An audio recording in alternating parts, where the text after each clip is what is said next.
नमस्कार दोस्तों, मैं हूं सनी। स्वागत है आपका साइंस माइंडसेट में।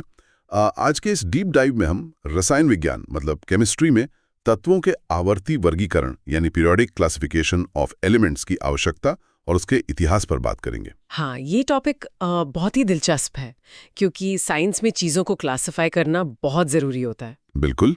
और आज हमारा जो फॉर्मेट है ना वो थोड़ा अलग और बिल्कुल एक क्लासरूम जैसा होगा। आज हम एक टीचर की तरह हर जानकारी को लाइन बाय लाइन पढ़ेंगे और उसका सीधा आसान मतलब समझेंगे। राइट, मतलब कोई समरी नहीं बनाएंगे हम। सही कहा, कोई भी पॉइंट छूटेगा नहीं। हर एक लाइन को पहले जैसा है वैसा पढ़ा जाएगा और फिर तुरंत उसका आसान हिंदी में छोटा सा एक्सप्लेनेशन दिया जाएगा। मैं इस बात से बिल्कुल सहमत हूँ। विज्ञान को ऐसे ही बारीकी से समझना सबसे सही तरीका होता है। इन पढ़ता हूँ। प्रारंभ में बहुत कम तत्व ज्ञात थे, इसलिए उनका अलग अलग अध्ययन आसान था। इसका आसान मतलब ये है कि शुरुआत में एलिमेंट्स कम थे तो उन्हें एक एक करके पढ़ना आसान था। हाँ, फिर अगली लाइन में लिखा है, समय के साथ खोज बढ़ी और अब तक लगभग 111 तत्वों का आविष्कार हो चुका है। यानी धीरे धीरे नए एलिमेंट्स मिले और आज हमारे पास 111 एलिमेंट्स हैं। राइट। और इसके बाद की लाइन है, इतने सारे तत्वों के गुणों का अलग अलग अध्ययन करने में कठिनाई महसूस होने लगी। तो जाहिर सी बात है 111 एलिमेंट्स को अलग अलग याद रखना बहुत मुश्किल काम हो गया। बिल्कुल, इसीलिए अगली लाइन में आता है कि वैज्ञानिकों ने समान गुण वाले तत्वों को समूहों में बांटने का प्रयास किया। मतलब इस मुश्किल को आसान करने के लिए साइंसदानों ने एक जैसी खासियत वालों का ग्रुप बना दिया। हाँ, और इसकी आखिरी लाइन में एक उदाहरण है, इजी एक्सप्लेनेशन। जैसे लाइब्रेरी में विषय के अनुसार किताबें रखी जाती हैं, वैसे ही तत्वों को उनके गुणों के आधार पर व्यवस्थित करने की आवश्यकता पड़ी। ये तो बहुत ही साफ बात है। बिल्कुल लाइब्रेरी की तरह, जहाँ साइंस की किताबें एक तरफ और इतिहास की एक तरफ होती हैं ताकि आराम से मिल जाएं। अब वर्गीकरण के लाभ वाली लाइंस पढ़ते हैं। पहली लाइन, सभी तत्वों के गुणों का अध्ययन नियमित तरीके से किया जा सकता है। इसका एक्सप्लेनेशन ये है कि इससे पढ़ने का एक सिस्टम बन जाता है। राइट। दूसरी लाइन है, किसी एक समूह के एक तत्व को जानने से उस समूह के अन्य तत्वों के गुणों का अनुमान लग जाता है। मतलब ग्रुप के एक मेंबर को समझ लो, बाकी सबका आइडिया खुद ब खुद मिल जाता है। सही बात है। तीसरी लाइन कहती है, किसी समूह के तत्वों के गुणों में होने वाले क्रमिक परिवर्तन को समझना आसान होता है। यानी एक से दूसरे एलिमेंट में जो धीरे धीरे बदलाव आते हैं ना, वो साफ दिखने लगते हैं इस तरीके से। और चौथी लाइन में है, विभिन्न समूहों के तत्वों के पारस्परिक संबंध की जानकारी प्राप्त होती है। इसका मतलब ये हुआ कि अलग अलग ग्रुप्स आपस में कैसे जुड़े हैं ये भी पता चल जाता है। और आखिर में लिखा है, इजी एक्सप्लेनेशन।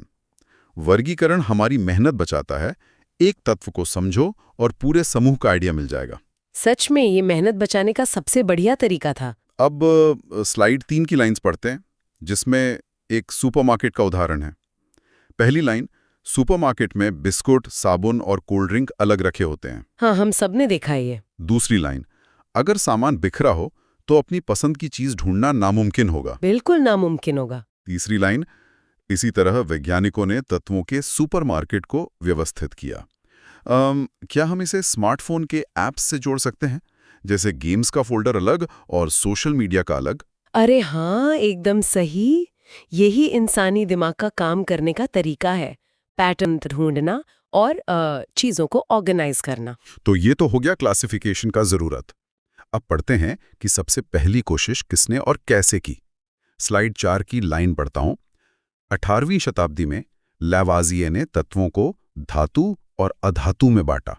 इसका सिंपल एक्सप्लेनेशन ये है कि लैवाज़िए ने सबसे पहले एलिमेंट्स को मेटल्स और नॉन मेटल्स के 2 हिस्सों में बांटा।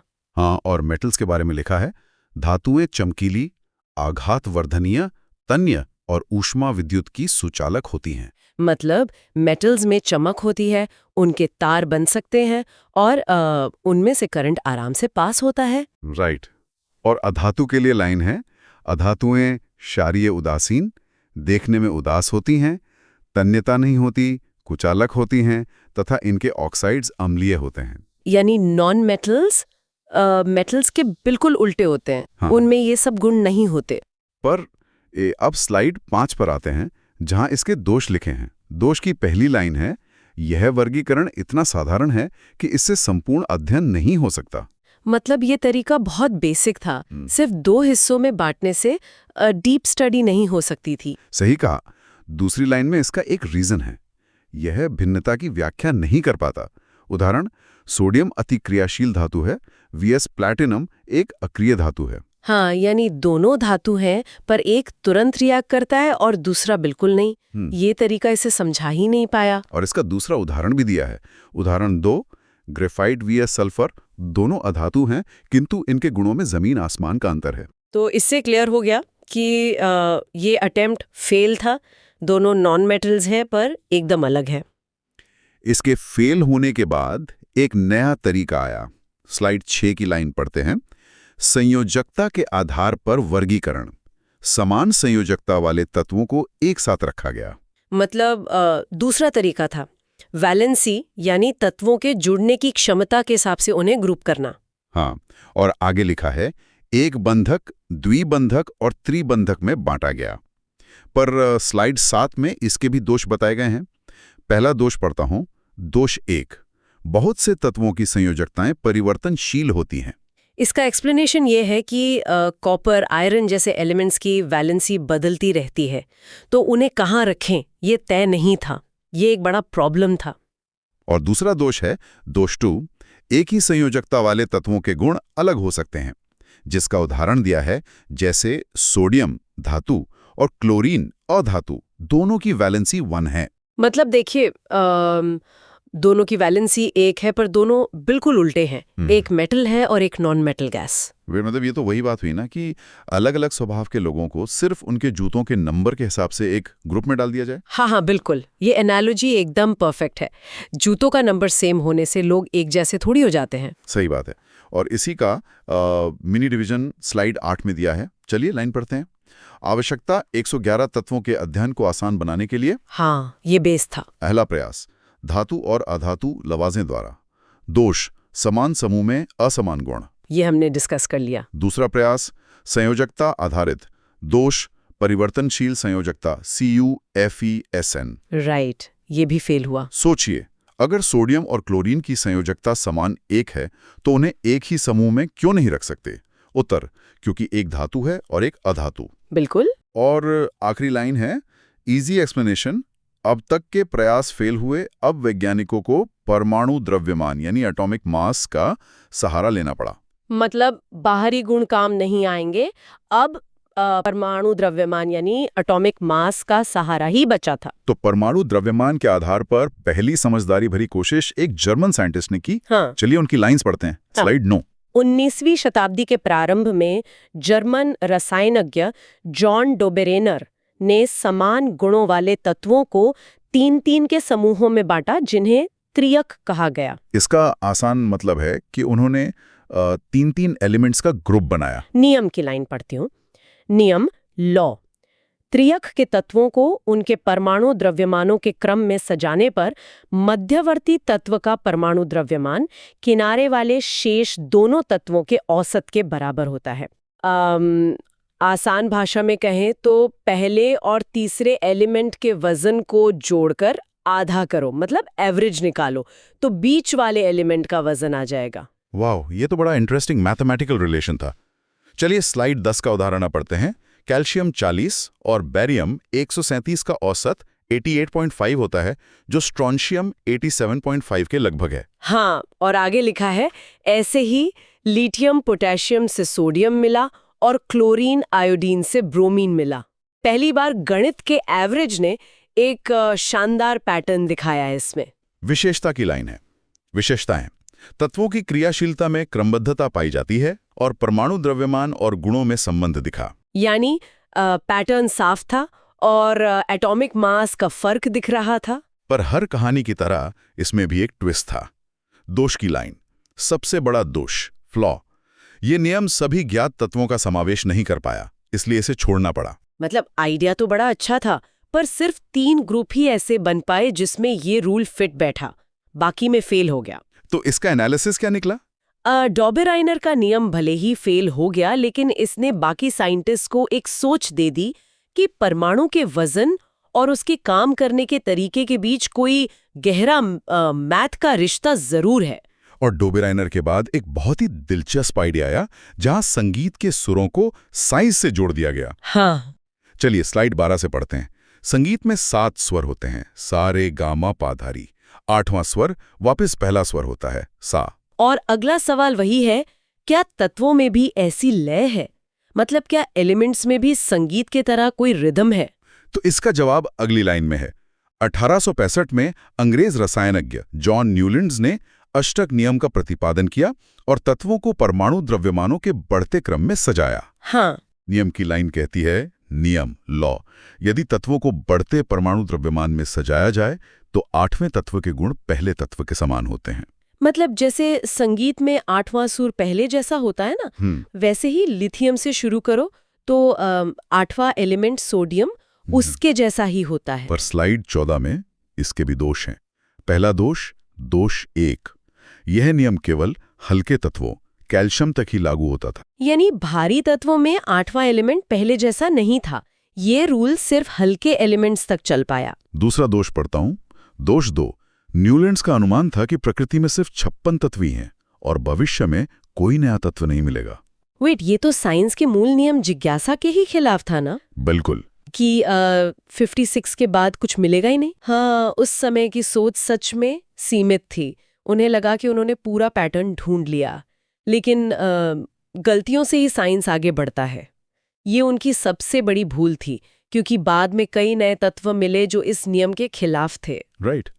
तीसरा दोष है दोष 3, जगह बचाने के लिए असमान गुणों वाले तत्वों को एक ही खाने में रख दिया, जैसे CONI को FCl को साथ। मतलब अपना रूल सेट करने के लिए उन्होंने जबरदस्ती अलग अलग तत्वों को एक साथ ठूस दिया टेबल में। और आखिरी दोष, दोष 4, अक्रिय गैसों नोबल गैसेस की खोज के बाद पहला और 9वां तत्व समान हो गया, न कि 8वां। यानी नोबल गैस आते ही अष्टक या 8 का नियम टूट गया। अब पैटर्न 8वें पर नहीं 9वें पर रिपीट हो रहा था।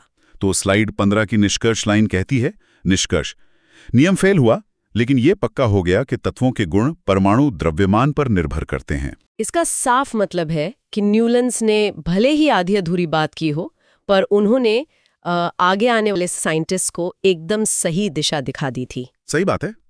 तो आज के इस सफर को समेटते हुए हम देख सकते हैं कि हमने लाइन बाय लाइन पढ़कर देखा कि कैसे बिना वर्गीकरण के साइंस आगे नहीं बढ़ सकता था। हाँ, लवोसियर की बेसिक कोशिश से लेकर डोबेरेनर के गणित और न्यूलैंड्स के संगीत तक हर एक फेलियर ने एक नई मंजिल का रास्ता खोला। बिल्कुल।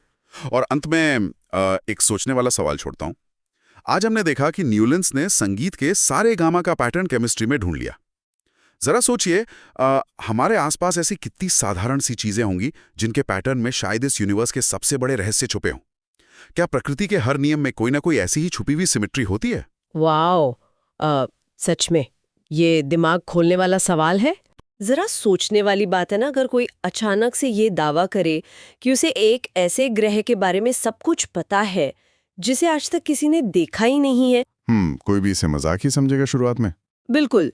मतलब कोई पूरे आत्मविश्वास के साथ उसका आकार, वहाँ का मौसम, यहाँ तक कि उसकी कक्षा की भी एकदम सटीक भविष्यवाणी कर दे, और फिर दशकों बाद कोई वैज्ञानिक अपनी दूरबीन आसमान की तरफ घुमाए और उसे ठीक वही ग्रह मिल जाए, एकदम उसी जगह पर। हाँ, और उन्हीं खासियतों के साथ जिसका जिक्र सालों पहले किया गया था। अब सुनने में ये किसी साइंस फिक्शन फिल्म की कहानी लगती है, लेकिन 1871 में एक रूसी रसायन वैज्ञानिक ने कुछ ऐसा ही कारनामा असल जिंदगी में किया था। और मजेदार बात यह है कि उन्होंने किसी ग्रह की नहीं बल्कि उन मूल तत्वों की भविष्यवाणी की थी, यानी उन एलिमेंट्स की जिनसे ये पूरा ब्रह्मांड बना है। सही कहा। तो आज की इस गहरी चर्चा में हम रसायन विज्ञान के सबसे रोमांचक और ऐतिहासिक पड़ावों में से एक को खंगालने वाले हैं। हम बात कर रहे हैं दिमित्री मेंडेलीव की आवर्त सारणी की, जिसे हम सब पीरियोडिक टेबल के नाम से जानते हैं। हमारा मकसद सिर्फ ये जानना नहीं है कि उन्होंने क्या किया, बल्कि ये समझना है कि उस वक्त उनका दिमाग काम कैसे कर रहा था। ये विज्ञान के इतिहास की उन चुनिंदा कहानियों में से है ना, जहां कोई इंसान सच में प्रकृति के कोड को क्रैक कर लेता है। मतलब जब हम 1871 के उस दौर की बात करते हैं तो ये समझना बहुत जरूरी है कि उस वक्त रसायन विज्ञान की दुनिया बहुत बहुत ज्यादा अस्त व्यस्त थी। मतलब कोई सिस्टम नहीं था। बिल्कुल नहीं। उस समय तक केवल 63 यानी 63 तत्व ही ज्ञात थे। वैज्ञानिकों को ये तो पता था कि भाई ऑक्सीजन है, कार्बन है, सोना है, चांदी है, और उनके जो अलग अलग परमाणु द्रव्यमान होते हैं जिसे हम एटॉमिक मास कहते हैं, वो भी मापे जा चुके थे। अच्छा। लेकिन उनके बीच का कोई आपसी रिश्ता या कोई पैटर्न किसी की समझ में नहीं आ रहा था। सब कुछ एकदम बिखरा हुआ था। ऐसे में मेंडलीव ने इन 63 तत्वों को सिर्फ एक लिस्ट में नहीं लिखा, बल्कि उनके एटॉमिक मास और उनके रासायनिक गुणों के आधार पर एक ऐसा नक्शा तैयार किया जिसने आने वाले 100 सालों के विज्ञान की पूरी दिशा ही तय कर दी। और मुझे लगता है कि यही बात इस विषय को इतना दिलचस्प बनाती है, क्योंकि अगर सिर्फ वजन के हिसाब से चीजों को रखना शुरू कर दिया जाए तो वो बस एक लंबी सी उबाऊ सूची बनकर रह जाएगी। हाँ, उसका कोई लॉजिक नहीं बनेगा फिर। बिल्कुल। मुझे यहाँ वो सुपरमार्केट वाला बहुत ही शानदार उदाहरण याद आ रहा है। जैसे मान लीजिए एक बहुत बड़ा लेकिन बेहद अस्त-व्यस्त सुपरमार्केट है। अगर वहाँ सारा सामान सिर्फ उसके वजन के हिसाब से लगाया जाने लगे तो सोचिए क्या होगा। बहुत बुरी हालत होगी। हाँ ना, मतलब 100 ग्राम का साबुन 100 ग्राम के बिस्किट के पैकेट के ठीक बगल में रखा होगा और 1 किलो सर्फ के बगल में 1 किलो चावल रखा होगा। कोई इंसान अपनी जरूरत का सामान ढूंढ ही नहीं पाएगा उस दुकान में। एकदम सही। लेकिन मेंडलीव ने ऐसा नहीं किया। उन्होंने इस बात पर ध्यान दिया कि कौन सी चीज किस काम आती है ना? बहुत ही सटीक उदाहरण है। मेंडलीव ने जो पूरा ढांचा तैयार किया, उसका सबसे अहम हिस्सा थी उसकी खड़ी लाइनें, जिन्हें हम कॉलम्स या फिर वर्ग कहते हैं, अंग्रेजी में कहे तो ग्रुप्स। उन्होंने अपनी सारणी में ऊपर से नीचे की ओर जाने वाले कुल 8 मुख्य वर्ग बनाए और इन्हें रोमन अंकों यानी 1 से लेकर 8 तक से दर्शाया। अच्छा, तो सिर्फ वजन ही सब कुछ नहीं था उनके लिए? बिल्कुल नहीं। मेंडलीव ने यह भी देखा कि ये जो तत्व हैं, ये दुनिया के साथ बर्ताव कैसे करते हैं। मतलब वे ऑक्सीजन के साथ कैसे रिएक्ट करते हैं, हाइड्रोजन के साथ कैसे जुड़ते हैं, उनकी वैलेंसी क्या है। तो उन्होंने क्या किया, समान रासायनिक गुणों वाले तत्वों को एक ही वर्टिकल कॉलम में यानी एक ही वर्ग में रखना शुरू कर दिया। मतलब सुपरमार्केट के उस गलियारे की तरह जहां सिर्फ एक खास तरह का ही सामान मिलता है। एकदम वही बात है। जैसे अगर कोई इंसान ग्रुप 1 के कॉलम को देखे तो उसमें lithium, sodium, potassium, rubidium, caesium और फ्रेंशियम, ये सब एक ही लाइन में खड़े मिलेंगे। हाँ, और इसमें सबसे दिलचस्प बात पता है क्या है?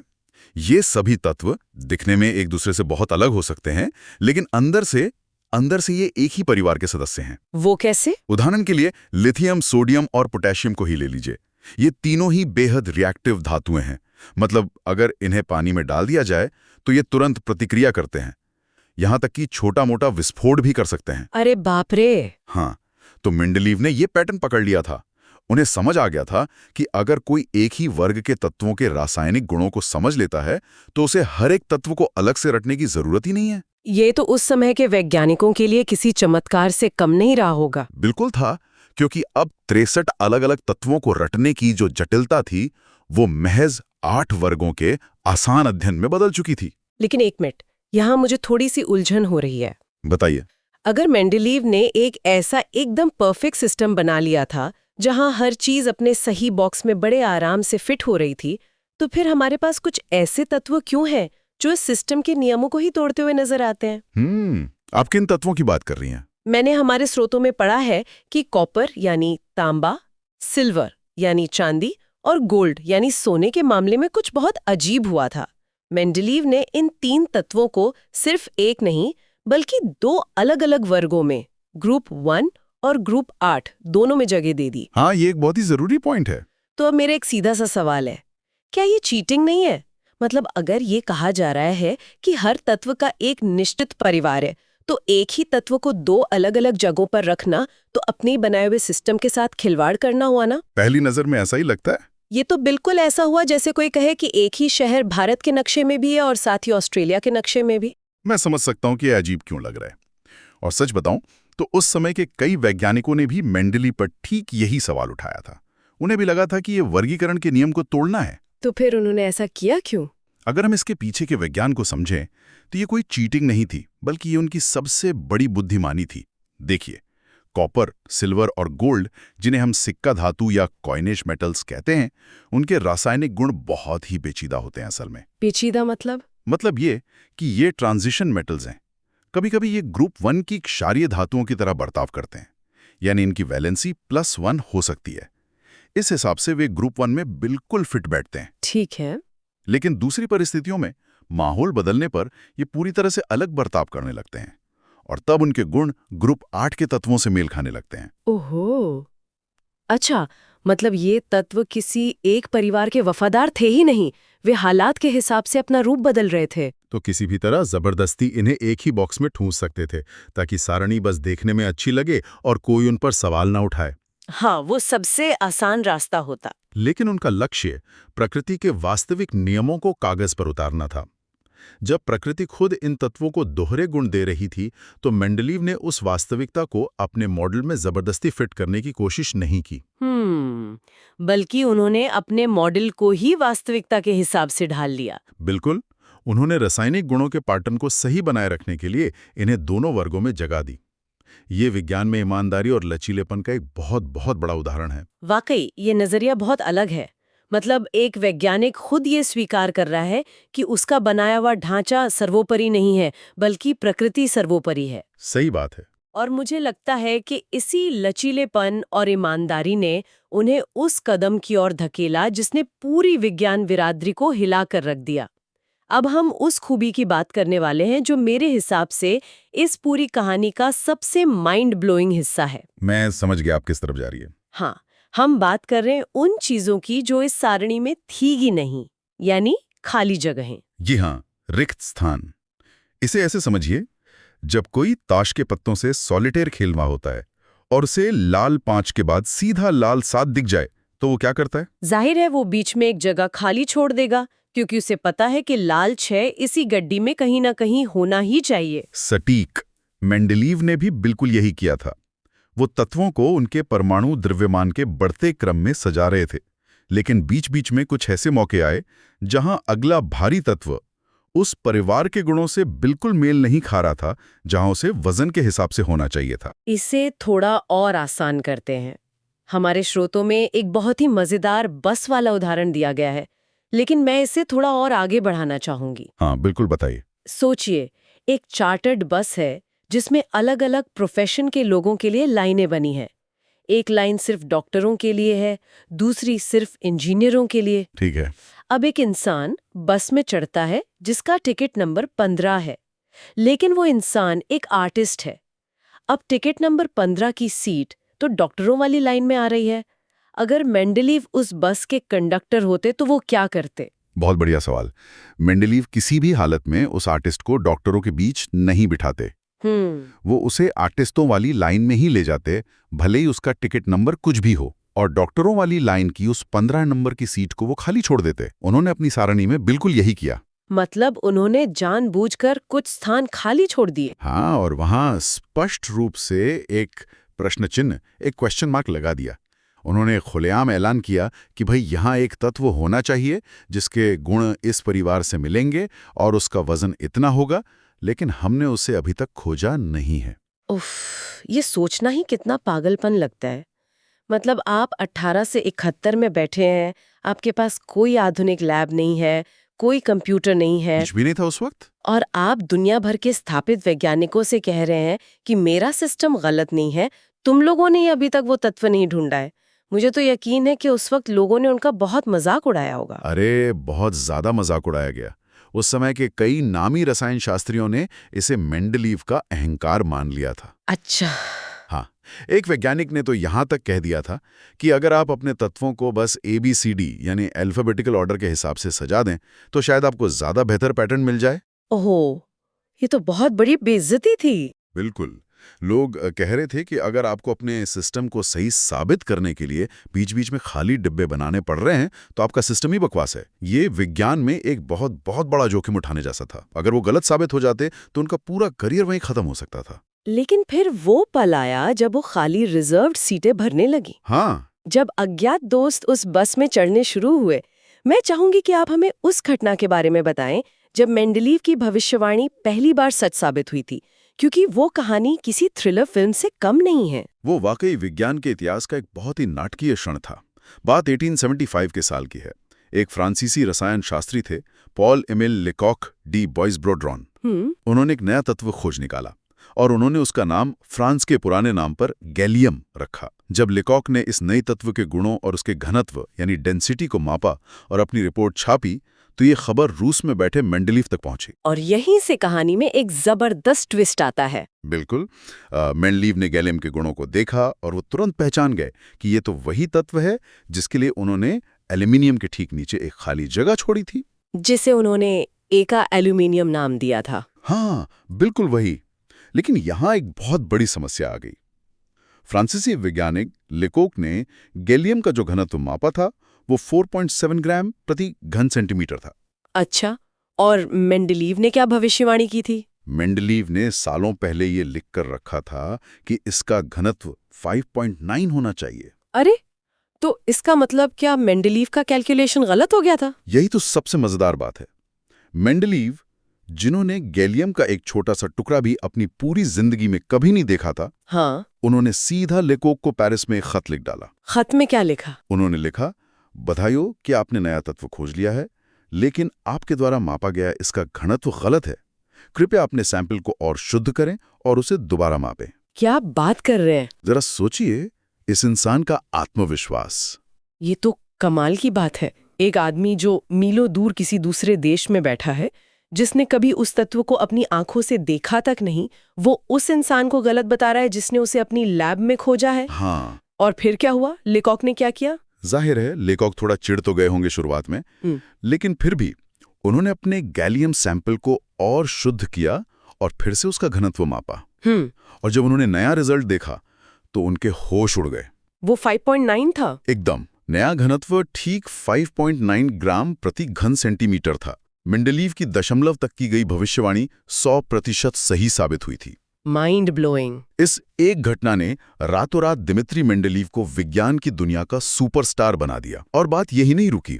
इसके बाद स्कैंडियम और जर्मेनियम जैसे नए तत्वों की खोज हुई, और वो भी ठीक उन्हीं रिक्त स्थानों में एकदम फिट बैठे जहां मेंडलीव ने सालों पहले वो प्रश्न चिन्ह लगाए थे। वाकई? हाँ, उनका एटॉमिक मास, उनका मेल्टिंग पॉइंट, उनके रिएक्शन करने का तरीका, सब कुछ मेंडलीव के पहले से बताए गए अनुमानों से एकदम सटीक मेल खाता था। ये सब सुनकर ऐसा लगता है कि ये सिर्फ एक सारणी नहीं थी, ये भविष्य का एक बिल्कुल सटीक ब्लूप्रिंट था।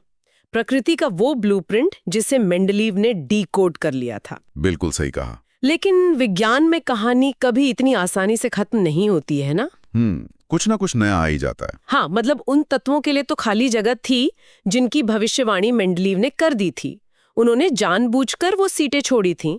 लेकिन क्या हुआ जब कुछ ऐसा खोजा गया जिसके बारे में मेंडलीव ने अपने सबसे जंगली सपनों में भी नहीं सोचा था? अच्छा, आप उन एकदम नए अजनबी मेहमानों की बात कर रही हैं? हाँ, अब हम उत्कृष्ट गैसों यानी नोबल गैसेस की बात करने वाले हैं।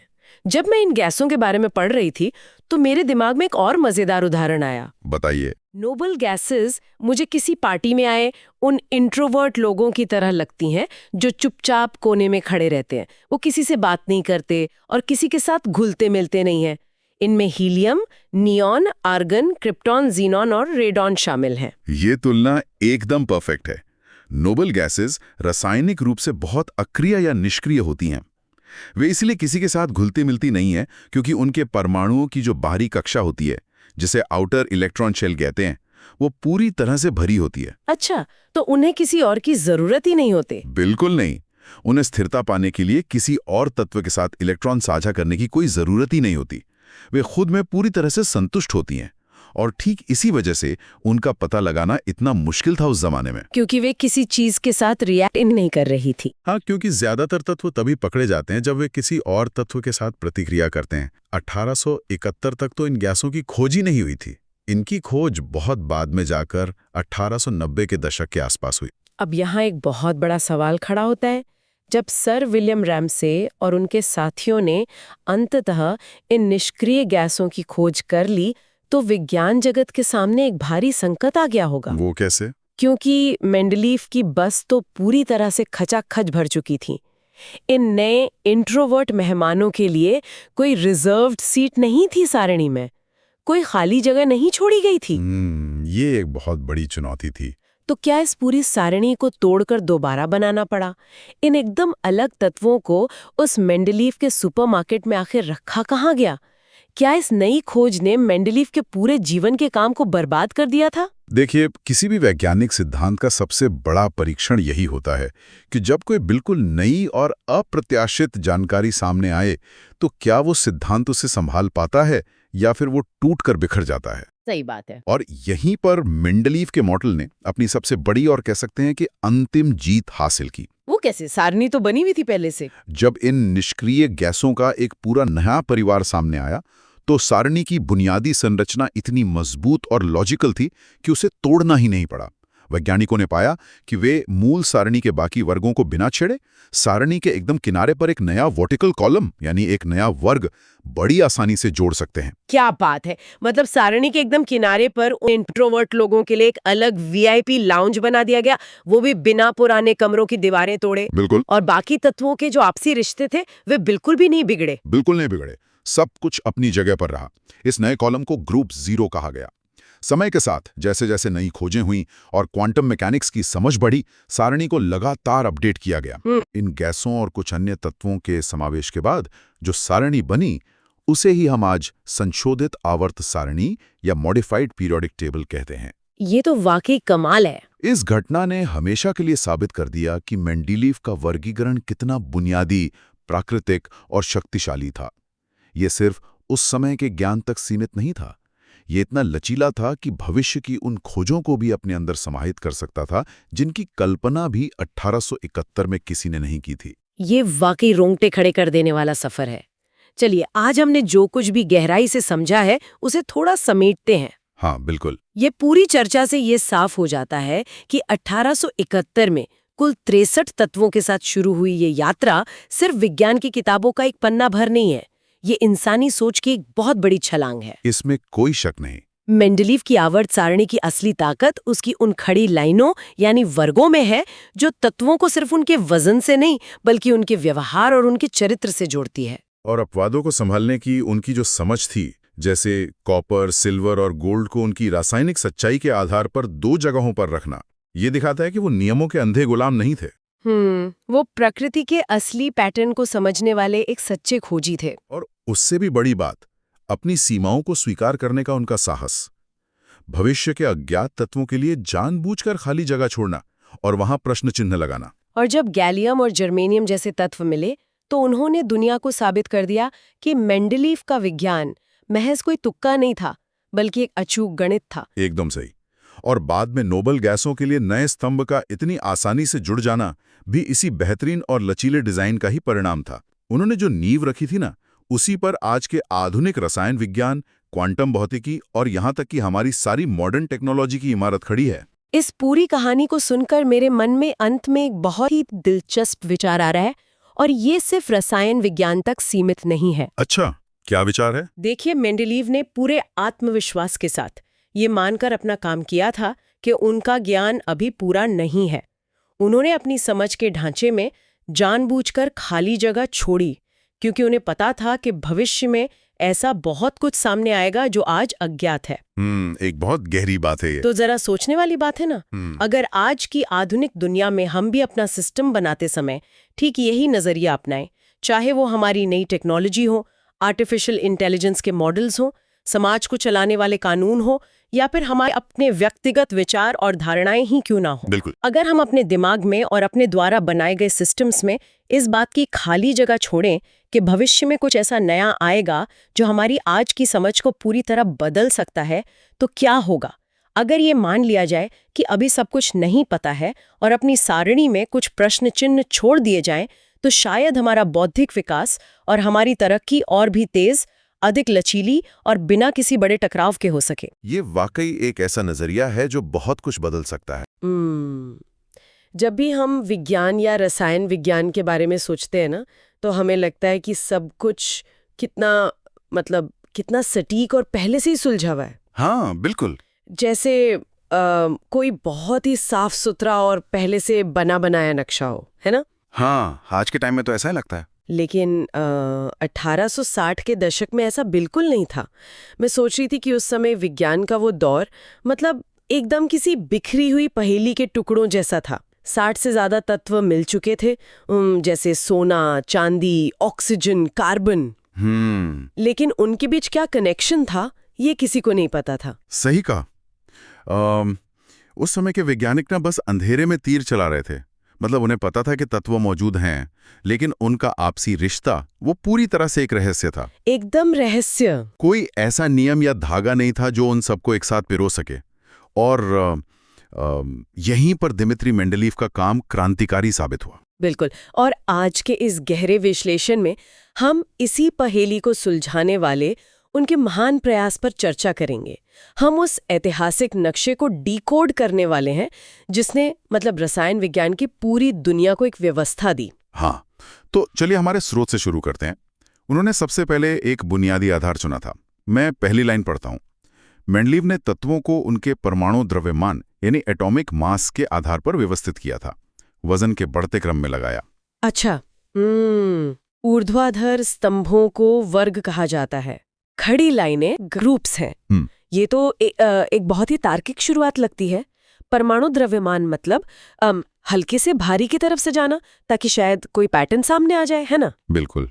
लेकिन देखिए, उन्होंने सिर्फ एक सीधी लाइन नहीं बनाई थी, उन्होंने एक पूरा ढांचा तैयार किया। अगली लाइन देखिए।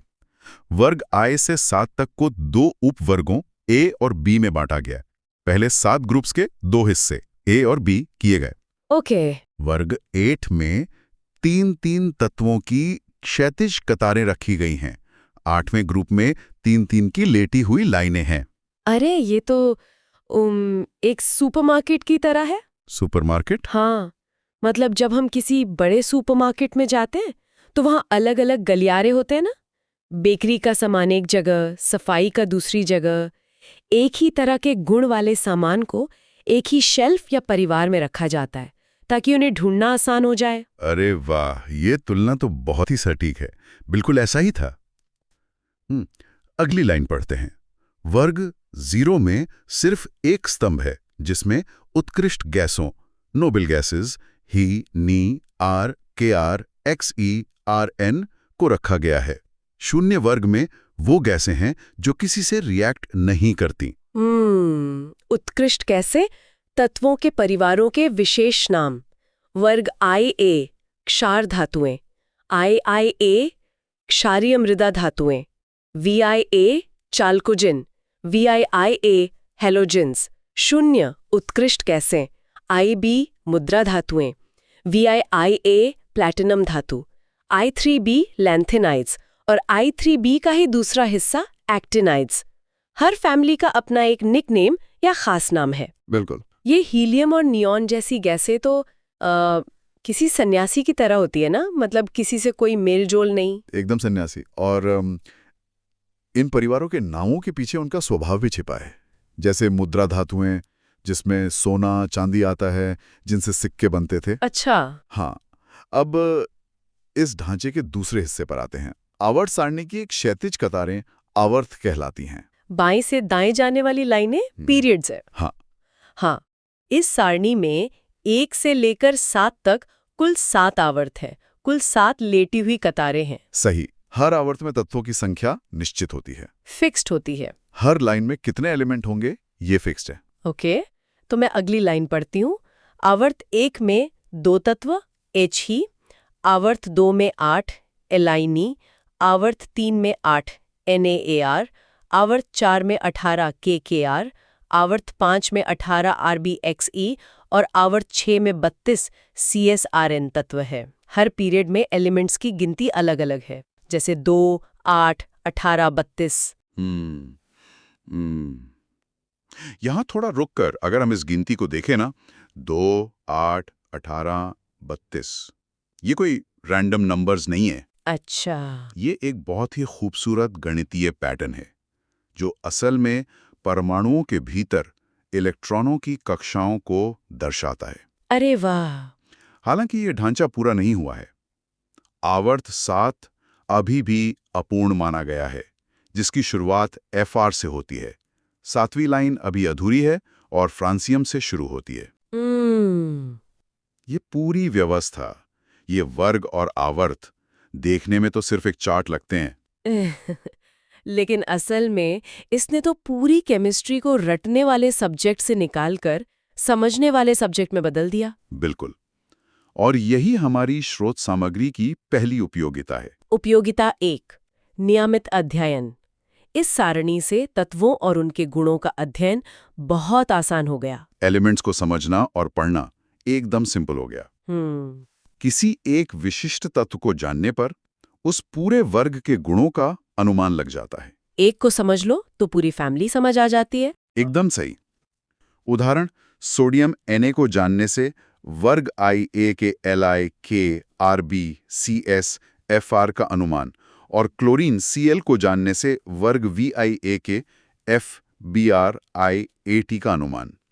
जैसे सोडियम को जानने से उसके ग्रुप के बाकी सबका नेचर पता चल जाता है।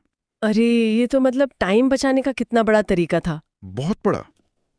पहले साइंटिस्ट को हर एक एलिमेंट अलग से रटना पड़ता था। अब बस एक परिवार के एक सदस्य को समझ लो तो बाकी सबका व्यवहार अपने आप समझ आ जाता है। लेकिन एक सवाल है मेरे मन में, अगर मेंडलीव अपनी टेबल में वो खाली जगह नहीं छोड़ते तो क्या भविष्य के वैज्ञानिकों को नए तत्व खोजने की कभी प्रेरणा मिलती? मुझे लगता है कि वो खाली जगह ही तो सबसे बड़ी चुनौती थी।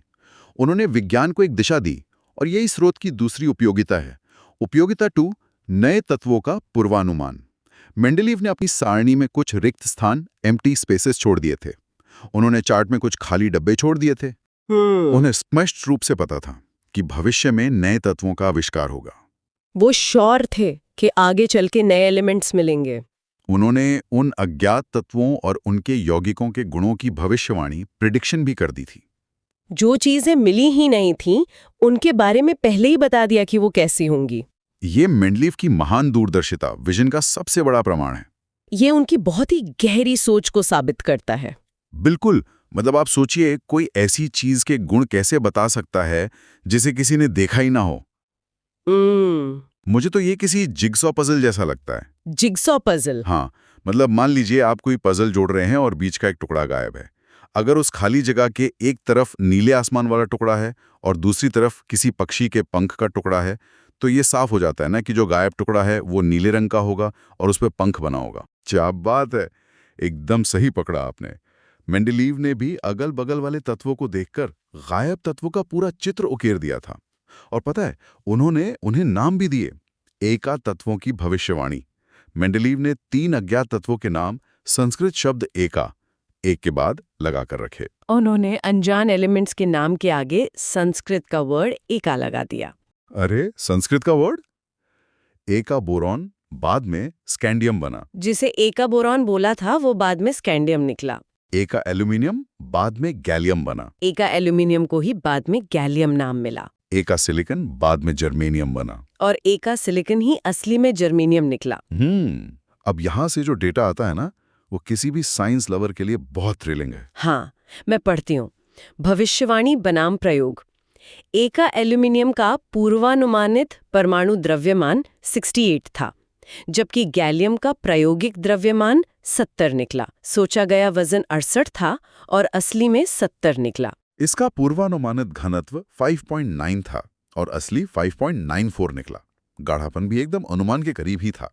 द्रव्यमानांक निम्न बताया गया था, जो 303.2 K निकला। पिघलने का तापमान कम बोला गया था, जो असली में भी कम था। हाँ। और इसके रासायनिक गुण, इसके ऑक्साइड का सूत्र M2O3 बताया गया था, असली Ga2O3, और क्लोराइड का सूत्र MCl3, असली GaCl3। ये ऑक्सीजन और क्लोरीन से कैसे जुड़ेगा, इसके फॉर्मूले भी एकदम सही निकले। एका सिलिकन का पूर्वानुमानित द्रव्यमान 72 था, जर्मेनियम का 72.6।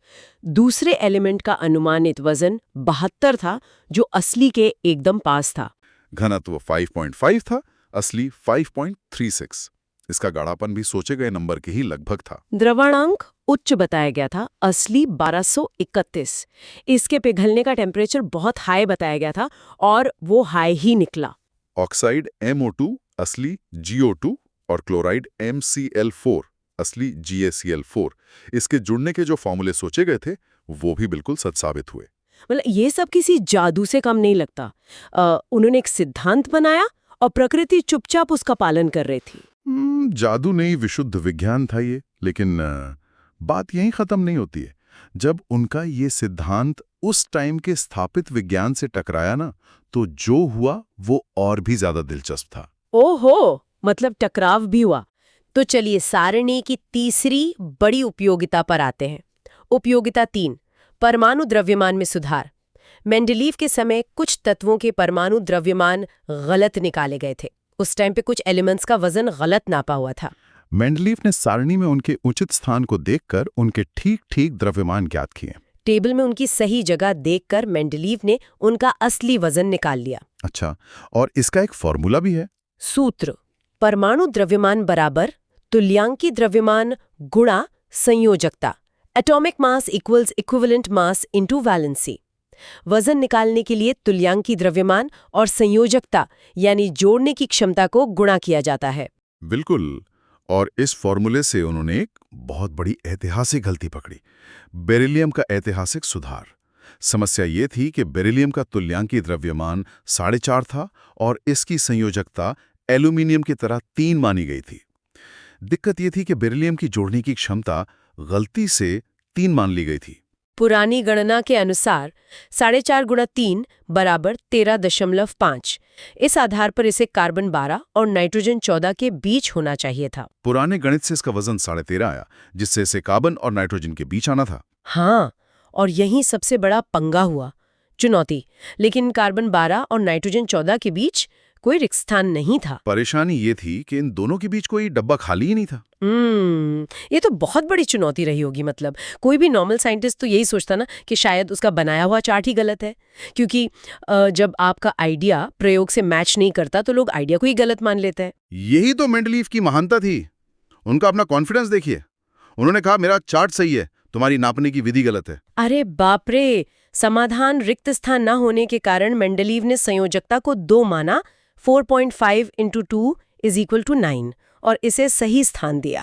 जगह न होने पर उन्होंने इसकी संयोजकता 2 कर दी, जिससे वजन 9 निकला और सही जगह मिल गई। अन्य सुधार और निष्कर्ष: बेरिलियम के अलावा मेंडलीव ने इंडियम, आयन और गोल्ड ऑरम के परमाणु द्रव्यमान में भी सुधार किया। बेरिलियम की तरह ही इंडियम और सोने के वजन को भी ठीक किया गया। इन सटीक सुधारों और भविष्यवाणियों ने इस सारणी को विज्ञान की दुनिया में अमर कर दिया। इन एकदम सही दावों ने इस टेबल को हमेशा के लिए अमर बना दिया। उन्होंने अपनी सारणी को सिर्फ एक लिस्ट नहीं, बल्कि एक जांचने का टूल, वेरिफिकेशन टूल बना दिया। ये अब बस एक सूची नहीं थी, बल्कि नई खोजों को परखने का यंत्र बन गया। नहीं थी, बल्कि रसायन विज्ञान का मास्टर ब्लूप्रिंट था।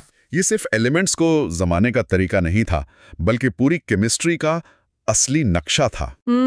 अगर हम आज की इस पूरी चर्चा को समेटे ना, तो एक बात एकदम साफ हो जाती है।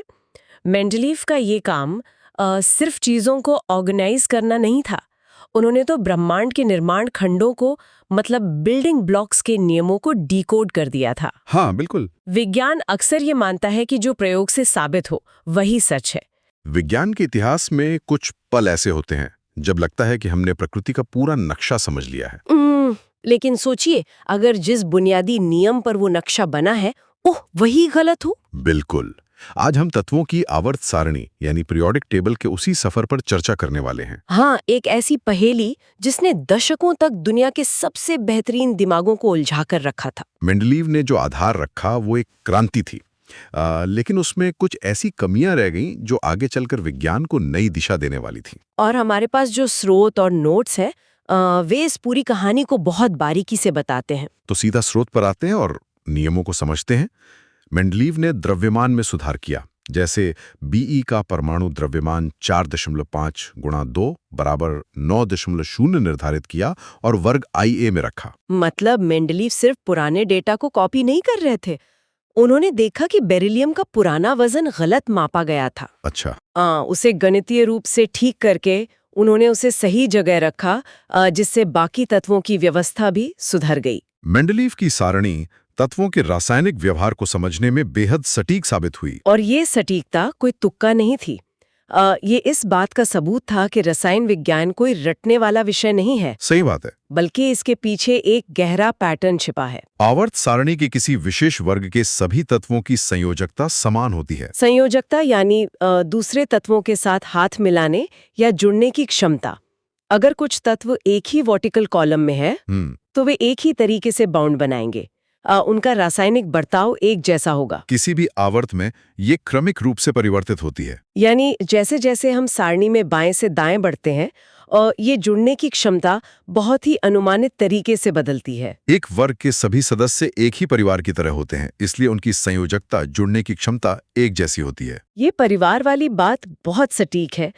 जैसे एक परिवार के सदस्यों में कुछ जेनेटिक गुण समान होते हैं, बिल्कुल। वैसे ही एक ग्रुप के तत्व रासायनिक रूप से भाई बहनों की तरह बर्ताव करते हैं। वर्गों में तत्वों की संयोजकता हाइड्रोजन के सापेक्ष 1 से 4 तक बढ़ती है। यानी अगर हम टेबल में आगे बढ़ें तो पहला तत्व 1 हाइड्रोजन को पकड़ेगा, अगला 2 को, फिर 3 को और फिर 4। हाँ, और अंत में 4 को। ये क्षमता लगातार बढ़ती है। उसके बाद ये पुनः क्रमशः घटते हुए 4 से 1 हो जाती है। ये एक पहाड़ पर चढ़ने और उतरने जैसा है। हाइड्रोजन के साथ दोस्ती करने की क्षमता चरम पे पहुंचती है और फिर कम होने लगती है। विभिन्न वर्गों के तत्वों के हाइड्राइड्स इस बात की पुष्टि करते हैं। जब लैब में असल में इन तत्वों को हाइड्रोजन से मिलाया जाता है तो उनके नतीजे बिल्कुल इसी गणितीय पैटर्न से मैच करते हैं। जैसे आवर्त 3 के hydrides NaH, MgH2, AlH3, SiH4, PH3, H2S और HCl हैं। इन फॉर्मूलों पर गौर करने पर वही 1 2 3 4 3 2 1 वाला पैटर्न साफ देखा जा सकता है। सोडियम 1 हाइड्रोजन के साथ है। हाँ, और सिलिकॉन 4 के साथ चरम पर है और क्लोरीन वापस 1 पर आ जाता है। जिस वर्ग में तत्व रहता है, ऑक्सीजन के सापेक्ष उसकी अधिकतम संयोजकता वर्ग की संख्या के बराबर इक्वल होती है। हाइड्रोजन की तरह ये घटता बढ़ता नहीं है। ऑक्सीजन बहुत आक्रामक होता है। अच्छा। वो तत्व से उसकी पूरी ताकत निचोड़ लेता है।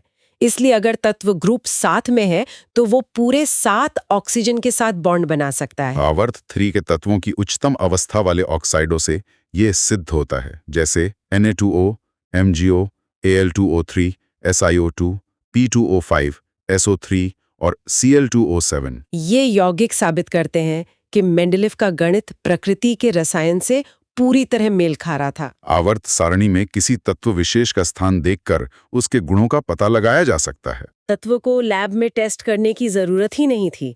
सिर्फ टेबल में उसका एड्रेस देखकर उसका पूरा प्रोफाइल बताया जा सकता था। हम निश्चित रूप से बता सकते हैं कि इस तत्व का अन्य तत्वों के साथ कैसा संबंध होगा। ये भविष्यवाणी करने की क्षमता विज्ञान के लिए एक महाशक्ति की तरह थी। रसायन शास्त्र के क्षेत्र में अनुसंधान यानी रिसर्च करने वाले वैज्ञानिकों के लिए यह सारणी अत्यंत उपयोगी प्रमाणित हुई है। शोधकर्ताओं के लिए ये खजाने के नक्शे जैसा बन गया था और खाली जगह देखकर वे पहले से जानते थे कि वहां जो तत्व मिलेगा उसका वजन और गुण क्या होंगे। त्रुटि की शुरुआत मेंडलीव की आवर्त सारणी में हाइड्रोजन का स्थान अनिर्णित है। और ये कोई छोटी मोटी समस्या नहीं थी। ब्रह्मांड में सबसे ज्यादा पाया जाने वाला तत्व ही इस व्यवस्था में फिट नहीं बैठ रहा था। हाइड्रोजन के कुछ गुण क्षार धातुओं, alkali metals, Lilium, sodium, potassium. क्षार धातुएं वो होती हैं जो पानी या हवा के साथ बहुत तेजी से रिएक्ट करती हैं। और हाइड्रोजन भी वैसे ही बर्ताव कर रही थी। किंतु इसके कुछ गुण हैलोजन तत्वों, हैलोजन्स F, Cl, Br से भी समानता रखते हैं। और यही मेंडलीव का सिर चकरा गया होगा। हैलोजन और क्षार धातुएं एक दूसरे के बिल्कुल विपरीत होते हैं। जैसे एक छात्र जो 2 अलग-अलग हाउस की यूनिफॉर्म पहन सकता है। बिल्कुल। दोनों भूमिकाएं एक साथ कैसे निभाई जा सकती हैं? क्षार धातुएं विद्युत धनात्मक होती हैं। इसका मतलब है कि ये धातुएं बहुत आसानी से अपने इलेक्ट्रॉन्स दूसरों को दे देती हैं और उन पर पॉजिटिव चार्ज आ जाता है। हाइड्रोजन भी विद्युत धनात्मक होता है। हाइड्रोजन भी बिल्कुल वैसा ही करता है। वो अपना इकलौता इलेक्ट्रॉन दान करने के लिए हमेशा तैयार रहता है। ये अवकारक होती है। अवकारक यानी जो रासायनिक प्रतिक्रियाओं में सक्रिय रूप से दूसरों को इलेक्ट्रॉन सौंपते हैं। हाइड्रोजन भी अवकारक है। ये NaF, NaCl, NaBr, NaI प्रकार के हैलाइड बनाती हैं। ये धातुएं जब हैलोजन के साथ मिलती हैं तो एक बहुत ही निश्चित बनावट वाले यौगिक बनाती हैं। हाइड्रोजन HI, HCl, HBr प्रकार के हैलाइड बनाता है। अगर फॉर्मूले में से सोडियम को हटाकर हाइड्रोजन लगा दिया जाए अच्छा, तो यौगिक का ढांचा वैसे का वैसा रहता है। ये Na2O, K2O आदि ऑक्साइड बनाती हैं। ऑक्सीजन के साथ धातुओं का ये जुड़ना बहुत आम बात है। हाइड्रोजन भी H2O बनाता है। पानी की बनावट भी Na2O के बिल्कुल समान है। तो ऐसा लगता है कि मामला सुलझ गया। हाइड्रोजन एक धातु है, ये अधातु हैं। हैलोजेंस धातु नहीं होते।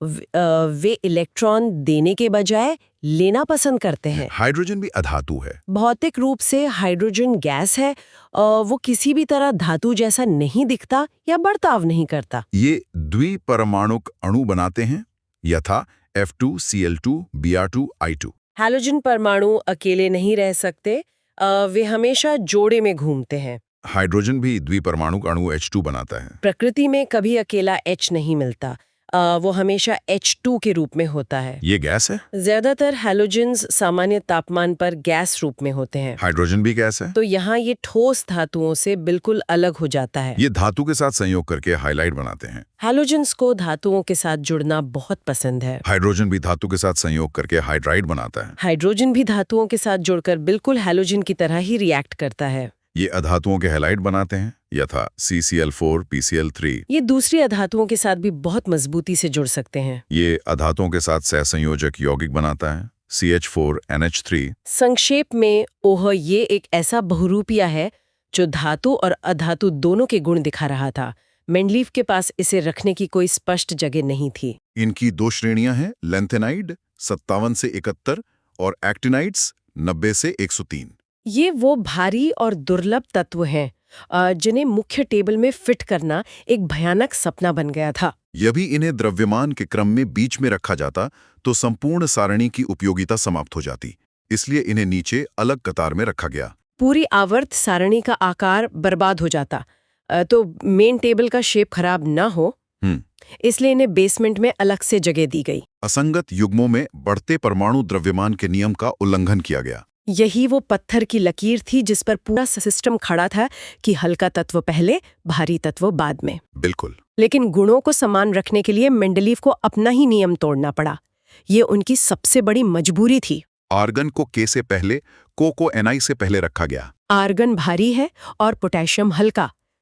फिर भी भारी आर्गन को पहले रखा गया, ये साफ बता रहा था कि वजन असली चीज नहीं है। असमान तत्वों को साथ रखना, Cu, Ag और Au को क्षार धातुओं के साथ रखा गया।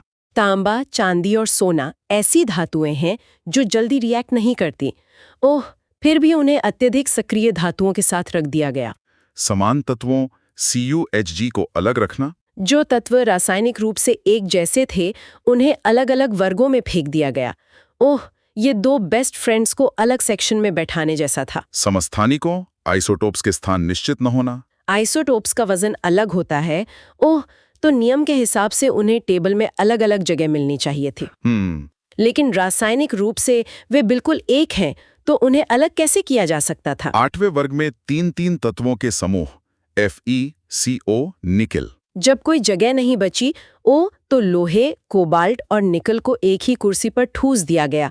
व्यवस्था पूरी तरह से बिगड़ रही थी। 1913 के मोज़ले के एक्स किरण अध्ययन और फ्रीक्वेंसी और परमाणु संख्या के बीच सीधी रेखा वाला ग्राफ। मोज़ले ने तत्वों की नाभिक में झांकने के लिए एक्सरे का इस्तेमाल किया और देखा कि असली फिंगरप्रिंट परमाणु संख्या है, वजन नहीं। आधुनिक आवर्त नियम, तत्वों के भौतिक एवं रासायनिक गुण उनकी परमाणु संख्याओं के आवर्त फलन होते हैं। मोज़ले ने साबित कर दिया कि किसी तत्व का बर्ताव उसके वजन से तय नहीं होता, बल्कि इस बात से तय होता है कि उसके पास कितने प्रोटॉन हैं। परमाणु संख्या को आधार मानते ही मेंडलीव की सारी त्रुटियां खत्म हो गई। बिल्कुल जादू की तरह।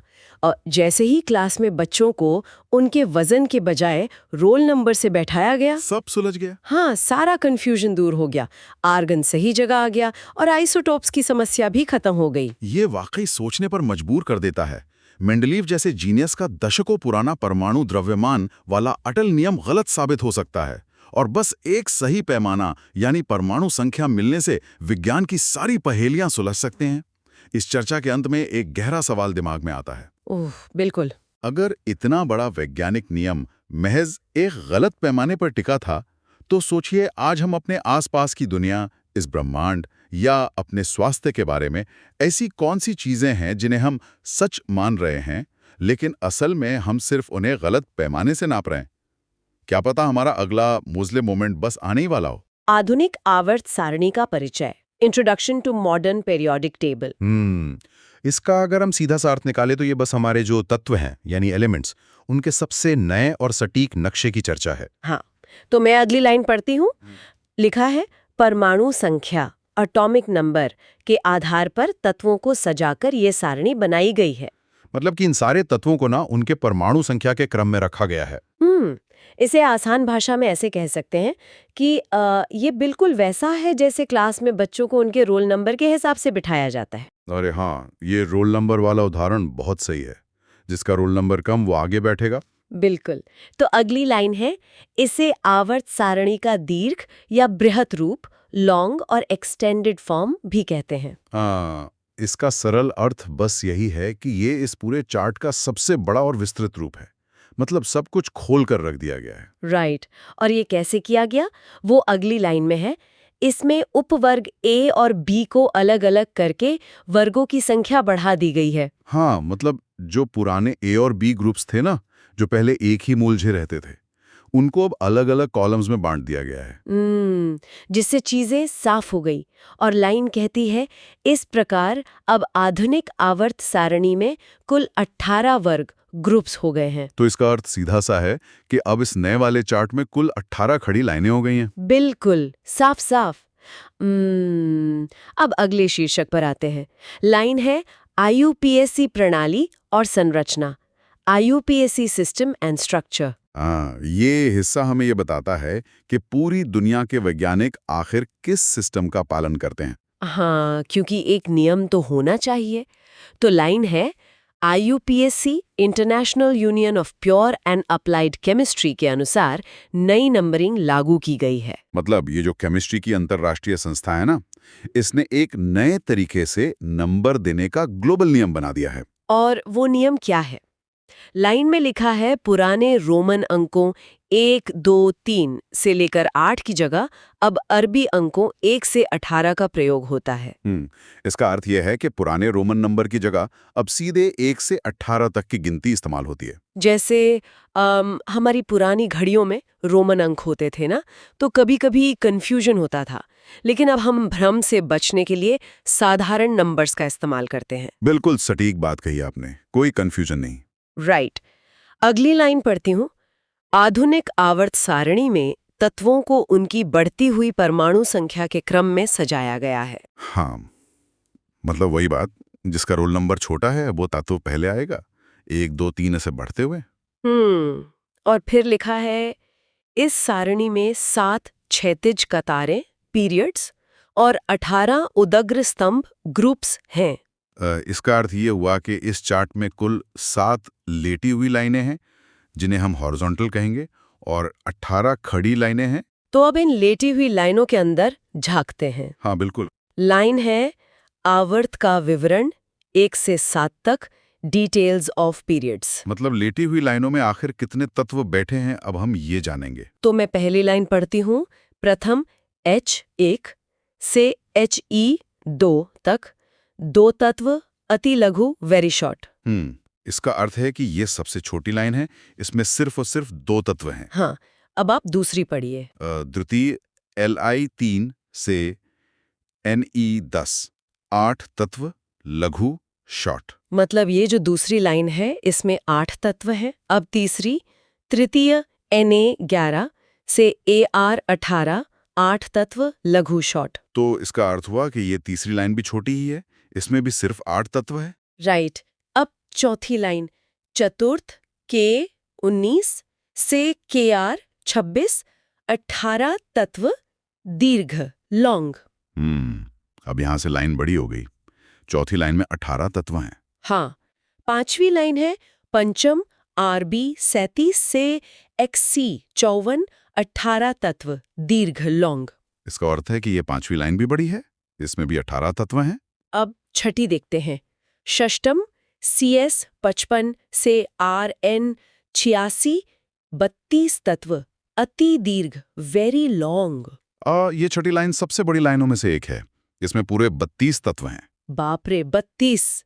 और आखिरी है सप्तम FR87 से प्रारंभ 25 अपूर्ण, इनकम्प्लीट। मतलब ये जो 7वीं लाइन है ना, ये अभी पूरी नहीं भरी है, ये अधूरी है।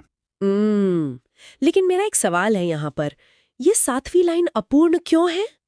ये बहुत दिलचस्प है। देखिए, भविष्य में जो भी नए तत्व खोजे जाएंगे ना, या लैब में बनाए जाएंगे, वे सब यहीं इसी खाली जगह पर रखे जाएंगे। ओहो, अच्छा, मतलब ये चार्ट अभी बढ़ सकता है। बिल्कुल, विज्ञान अभी रुका थोड़ी है। सही कहा। अब खड़ी लाइनों की बात करते हैं। लाइन है वर्गों का विशेष नामकरण, स्पेशल नेम्स ऑफ ग्रुप्स। इसका अर्थ है कि ये जो खड़ी लाइनें ना, उनको कुछ खास नाम दिए गए हैं, उसकी चर्चा है ये। तो लाइन है वर्ग 1, 2 और 13 से 17 सामान्य या प्रतिनिधि तत्व, रिप्रेजेंटेटिव एलिमेंट्स। मतलब इन लाइनों में जो तत्व हैं, उन्हें मुख्य या आम तत्व कहा जाता है। ये एकदम बेसिक वाले हैं। हाँ, और फिर है वर्ग 3 से 12 संक्रमण तत्व, ट्रांजिशन एलिमेंट्स। हाँ, जो बीच के हिस्से वाले तत्व है ना, उनको ये संक्रमण तत्व नाम दिया गया है। अब परिवारों के नाम आते हैं। वर्ग 1 क्षारीय धातुएं, एल्कली मेटल्स। इसका सीधा सा अर्थ है कि पहली लाइन के जो तत्व हैं, उनका ये पारिवारिक नाम है। अच्छा, और वर्ग 2 क्षारीय मृदा धातुएं, एल्कलाइन अर्थ मेटल्स। ये दूसरी लाइन को नाम मिला है, ये भी एक परिवार है। राइट। और आगे लिखा है वर्ग 17 को हैलोजेंस और 18 को उत्कृष्ट गैस, नोबल गैसेस कहते हैं। इसका अर्थ ये हुआ कि 17वीं लाइन हैलोजन है और 18वीं लाइन में वो खास गैसें हैं जो किसी भी चीज से जल्दी रिएक्ट नहीं करती, एकदम शांत। अच्छा, यहाँ एक मिनी रिवीजन करते हैं। अगर मान लीजिए हमारे घर का जो नमक है, सोडियम, वो वर्ग 1 में है तो वो क्या कहलाएगा? बहुत आसान है। वर्ग 1 में है तो वो क्षारीय धातु कहलाएगा। अरे वाह, बिल्कुल सही। आप कुछ अलग तत्वों पर आते हैं। लाइन है लैंथेनाइड्स और एक्टिनाइड्स, लैंथेनाइड्स एंड एक्टिनाइड्स। मतलब आप कुछ बहुत ही खास तत्वों की बात होने वाली है। हाँ, लिखा है आवर्त सारणी के सबसे नीचे 2 अलग कतारों में इन्हें रखा गया है। इसका अर्थ है कि जो हमारा मेन चार्ट है ना, उसके बिल्कुल नीचे 2 अलग लेटी हुई लाइनें बनी हैं। और वो कौन सी हैं?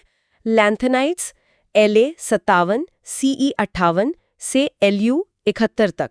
ये जो है, ये नीचे वाली पहली लाइन है। और एक्टिनाइड्स Ac 89 Th 90 से Lr 103 तक। और ये नीचे की दूसरी लाइन है। लेकिन अगली लाइन बहुत अजीब है।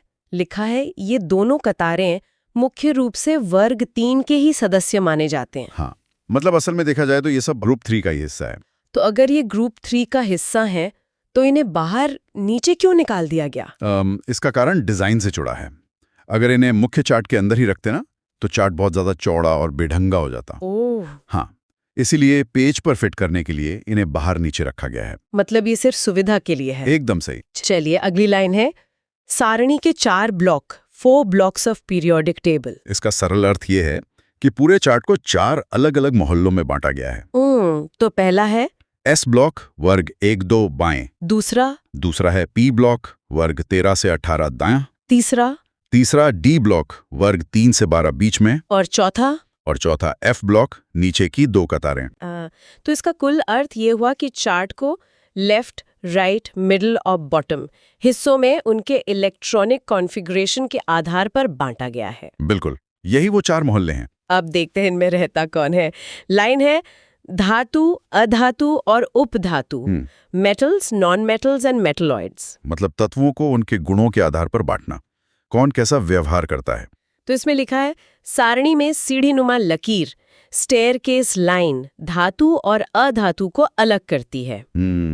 इसका अर्थ है कि चार्ट में एक सीढ़ी जैसी डिजाइन बनी हुई है जो धातुओं और गैर धातुओं के बीच एक दीवार का काम करती है। हाँ, तो धातु लकीर के बाईं ओर और नीचे वाले तत्व अधिकांशतः धातु है।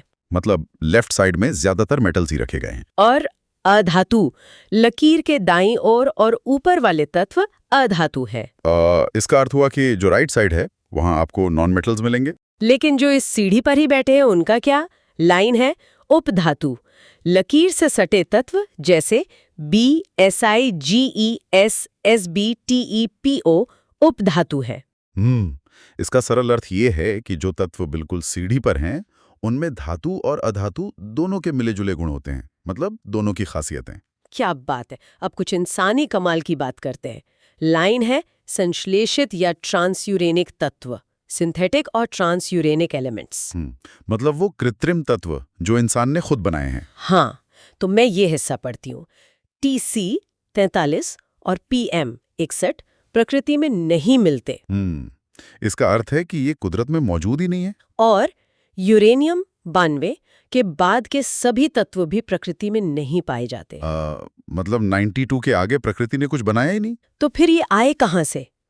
Tc और PM रेडियो सक्रिय तत्वों के विखंडन फिजन से उत्पन्न होते हैं। मतलब ये भारी तत्वों के टूटने से निकलते हैं। और यूरेनियम के आगे वाले तत्व प्रयोगशाला लेबोरेटरी में बनाए जाते हैं। हाँ, इसका सीधा सा अर्थ यही है कि कुछ तत्व कुदरत में नहीं होते, उन्हें इंसानों ने अपनी लैब में बनाया है। ये तो सच में साइंस का जादू है। बिल्कुल। खैर, अब हमारे सोर्स की आखिरी बात पर आते हैं। मेंडलीव की विसंगतियों का निवारण, रिमूवल ऑफ मेंडलीव्स अनोमलीज। इसका अर्थ है कि जो पुरानी सारणी थी उसमें जो गलतियां थी वो आखिर कैसे ठीक हुई।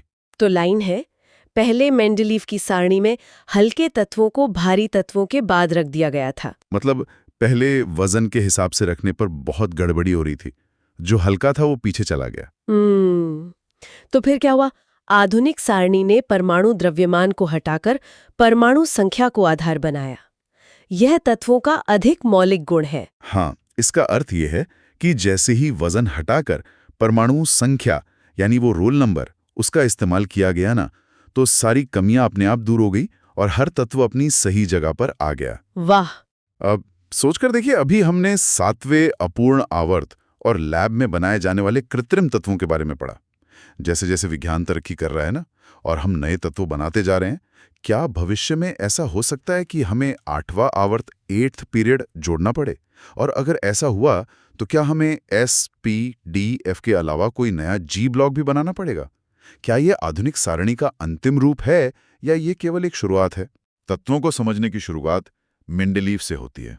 मैं पहली लाइन पढ़ता हूँ जी। लिखा है, मेंडलीव की आवर्त सारणी में तत्वों को उनके बढ़ते हुए परमाणु द्रव्यमान के क्रम में सजाया गया था जी। किंतु कुछ स्थानों पर अधिक परमाणु द्रव्यमान वाला तत्व कम द्रव्यमान वाले तत्व से पहले रखा गया। देखिए, इसका एकदम सीधा मतलब है कि मेंडलीव की टेबल में भारी तत्वों का हल्के तत्वों से पहले आना एक बहुत बड़ी पहेली थी।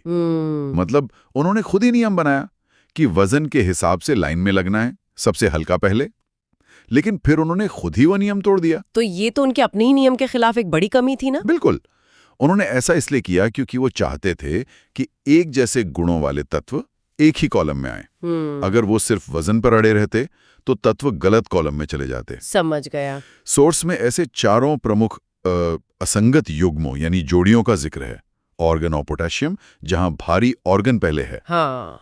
टेल्यूरियम और आयोडीन, और चौथा है थोरियम और प्रोटैक्टिनियम। क्या विज्ञान में नियमों का इस तरह टूटना इस बात का इशारा था कि वजन से भी गहरा कोई और नियम काम कर रहा है? बिल्कुल। और यहीं से हमारी अगली पहेली सुलझती है। तो मैं अगली लाइन पढ़ती हूँ। ये समस्थानिकों यानी आइसोटोप्स के बारे में है। हाँ, पढ़िए। आधुनिक आवर्त सारणी परमाणु संख्या पर आधारित है। किसी भी एक तत्व के सभी समस्थानिकों की परमाणु संख्या बिल्कुल समान होती है। तो इसका सरल अर्थ ये है कि समस्थानिकों का वजन भले ही अलग अलग हो, लेकिन उनकी पहचान एक ही होती है। पहचान मतलब परमाणु संख्या? हाँ, परमाणु संख्या मतलब उस परमाणु के अंदर कितने प्रोटॉन हैं। इसे ऐसे समझिए जैसे एक ही कार के अलग अलग मॉडल्स हों। अच्छा। डिजाइन और इंजन एक ही है, लेकिन किसी मॉडल में आपने भारी सामान रख दिया है तो वजन बढ़ गया। रसायन विज्ञान में भी एक तत्व के ऐसे परमाणु होते हैं जिनका वजन अलग होता है, लेकिन वो होते एक ही चीज है। तो इसी से जुड़ी अगली लाइन है, मैं पढ़ता हूं। चूंकि परमाणु संख्या समान है, इसलिए इन्हें आवर्त सारणी के एक ही वर्ग में रखा जाना उचित है। और ये आधुनिक सारणी की एक बहुत बड़ी सफलता थी। मेंडलीव की सबसे बड़ी कमी इसी से दूर हो गई। मतलब वजन का कंफ्यूजन ही खत्म हो गया। एकदम, क्योंकि समान परमाणु संख्या का मतलब है कि आवर्त सारणी में एक ही स्थान। अगर किसी चीज के पास 17 प्रोटॉन है तो उसका वजन 35 हो या 37, वो क्लोरीन है और वो एक ही बॉक्स में रहेगा। ओहो, अब समझ आया। मतलब असली पहचान वजन नहीं, प्रोटॉन है। बिल्कुल सही। चलिए अब तीसरे सेक्शन पे चलते हैं। अगर परमाणु संख्या ही सब कुछ है, तो ये तय कैसे होता है कि कोई तत्व कैसा व्यवहार करेगा? इसके लिए लाइन पढ़ता हूं। तत्वों को बढ़ती परमाणु संख्या में सजाने पर बाह्यतम शेल के इलेक्ट्रॉन नियमित अंतराल पर दोहराए जाते हैं। बाह्यतम शेल मतलब आउटर मोस्ट शेल, है ना? हाँ, सबसे बाहरी कक्षा प्रोटॉन तो अंदर न्यूक्लियस में बंद होते, बाहरी दुनिया से सारी बातचीत ये बाहरी इलेक्ट्रॉन ही करते हैं। अच्छा, जैसे लिथियम की बात करें, उसके पास कुल 3 इलेक्ट्रॉन हैं, 2 अंदर और 1 बाहर। और सोडियम के पास 11 हैं, 2, 8 और बाहर 1। दोनों के बाहरी शेल में सिर्फ 1 इलेक्ट्रॉन है। तो इसीलिए वो दोहराए जा रहे हैं। हाँ, इस पर अगली लाइन बहुत सटीक बैठती है। समान बाह्य इलेक्ट्रॉनिक विन्यास वाले तत्वों के रासायनिक गुण समान होते हैं। इसका सरल निष्कर्ष यही है कि तत्वों के गुणों की आवर्तीता यानी पीरियोडिसिटी का सीधा संबंध इस इलेक्ट्रॉनिक विन्यास से है। मतलब बाहरी इलेक्ट्रॉनों से। बिल्कुल, तत्वों के गुण उनके सबसे बाहरी कक्ष में मौजूद इलेक्ट्रॉनों पर ही निर्भर करते हैं। ये तो बहुत लॉजिकल है। अब वर्गों की बात करता हूं। मैं सोर्स से अगली लाइन पढ़ता हूं। जी, इसे एक वर्ग के सभी तत्वों का बाह्य इलेक्ट्रॉनिक विन्यास समान होता है। विन्यास समान होने के कारण एक वर्ग के सभी तत्वों के गुण भी समान होते हैं। इसे डेटा से समझते हैं। वर्ग 1 को लीजिए, जिन्हें क्षारीय धातु कहते हैं। लिथियम से लेकर रुबिडियम तक उन सब के अंत में सिर्फ 1 इलेक्ट्रॉन है। और वर्ग 17 में, जिन्हें हैलोजन कहते हैं, फ्लोरीन से लेकर आयोडीन तक सबके अंत में 7 इलेक्ट्रॉन हैं। मतलब एक वर्ग के सारे सदस्य एक जैसा व्यवहार करेंगे। एकदम। लेकिन स्रोत में एक दिलचस्प बात और लिखी है, मैं पढ़ता हूं। वर्ग में ऊपर से नीचे आने पर तत्वों के गुणों में क्रमिक परिवर्तन होता है। इसका कारण है नाभिक और बाह्य इलेक्ट्रॉनों के बीच आकर्षण में कमी, ब्रैकेट में लिखा है दूरी का बढ़ना। हाँ, ये क्रमिक परिवर्तन मतलब एक ग्रेजुअल चेंज है। तो अगर बाहरी इलेक्ट्रॉन दूर हो जाएं, तो क्या उन्हें निकालना आसान होगा? बिल्कुल, आपने एकदम सही पॉइंट पकड़ा। वर्ग में नीचे जाने पर बाहरी इलेक्ट्रॉन की संख्या तो वही रहती है, लेकिन उनका घर बड़ा हो जाता है। घर बड़ा हो जाता है। हाँ, मतलब हर बार एक नया शेल या नई परत जुड़ जाती है, जिसे बाहरी इलेक्ट्रॉन पर न्यूक्लियस की पकड़ कमजोर हो जाती है। अरे वाह! तो वर्गों में तो ऐसा होता है, लेकिन आवर्त यानी पीरियड में बाएं से दाएं जाने पर क्या होता है? मैं सोर्स की लाइन पढ़ता हूं। जी, पढ़िए। हर आवर्त में बाएं से दाएं जाने पर इलेक्ट्रॉनों की संख्या क्रमिक रूप से बढ़ती है। इसे टेबल 5.13 के विवरण से समझते हैं। पहले आवर्त में सिर्फ हाइड्रोजन और हीलियम है, दूसरे आवर्त में लिथियम से नियॉन तक शेल भरते हैं और तीसरे में सोडियम से ऑर्गन तक शेल भरते हैं।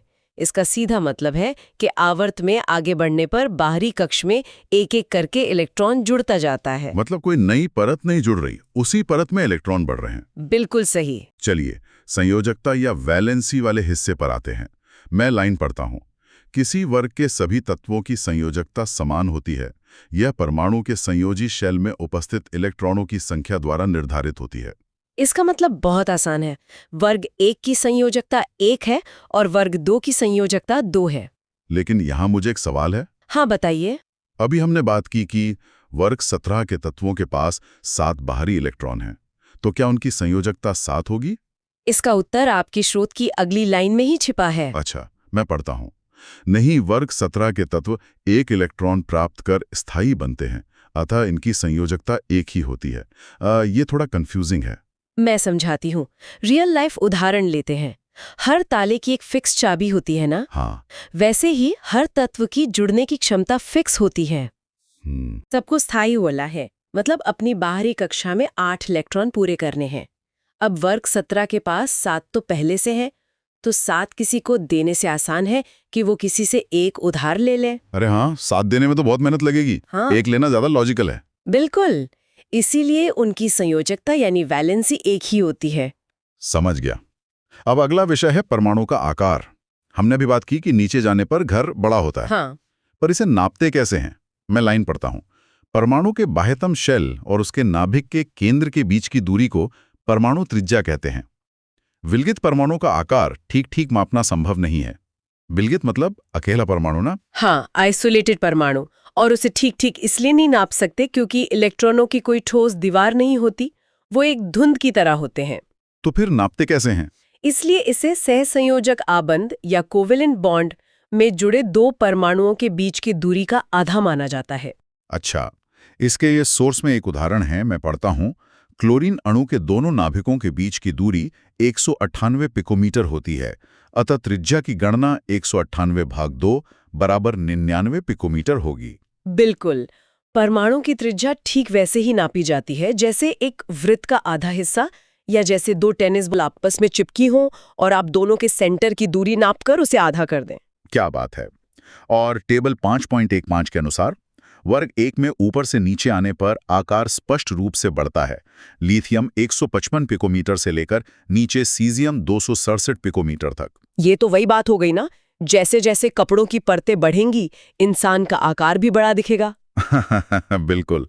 अब हम आयनन ऊर्जा पे आते हैं। लाइन पढ़ता हूं जी। किसी विलगित गैसीय परमाणु में सबसे कमजोर बल से बंधे इलेक्ट्रॉन को निकालने के लिए आवश्यक ऊर्जा को आयनन ऊर्जा कहते हैं। सरल शब्दों में समझाऊं तो इलेक्ट्रॉन को परमाणु से आजाद करने के लिए जो कीमत या ऊर्जा चुकानी पड़ती है वही आयनन ऊर्जा है। मतलब जो इलेक्ट्रॉन जितना दूर होगा उसे चुराना उतना आसान होगा। एकदम सही, क्योंकि न्यूक्लियस की उस पर पकड़ कमजोर हो चुकी है। अच्छा, इस पर आखिरी लाइन है, मैं पढ़ता हूं। पहले इलेक्ट्रॉन को निकालने में लगने वाली ऊर्जा को प्रथम आयनन ऊर्जा कहते हैं। दूसरे और तीसरे इलेक्ट्रॉन को निकालने के लिए क्रमशः द्वितीय और तृतीय आयनन ऊर्जा की आवश्यकता होती है। इसे रासायनिक समीकरणों से समझ सकते हैं। जैसे जैसे आप अधिक इलेक्ट्रॉन निकालते हैं उन्हें बाहर निकालने की कीमत बढ़ती जाती है। ऐसा क्यों? क्योंकि जब आपने एक इलेक्ट्रॉन निकाल लिया तो प्रोटॉन तो उतने ही है ना, अब वो बचे हुए इलेक्ट्रॉनों को और ज्यादा ताकत से अपनी तरफ खींचते हैं। ओह, तो दूसरे इलेक्ट्रॉन को निकालने के लिए आपको पहले से कहीं ज्यादा ऊर्जा देनी पड़ेगी। तो आज की इस चर्चा में हम इन्हीं पीरियोडिक ट्रेंड्स की गहराई में उतरेंगे।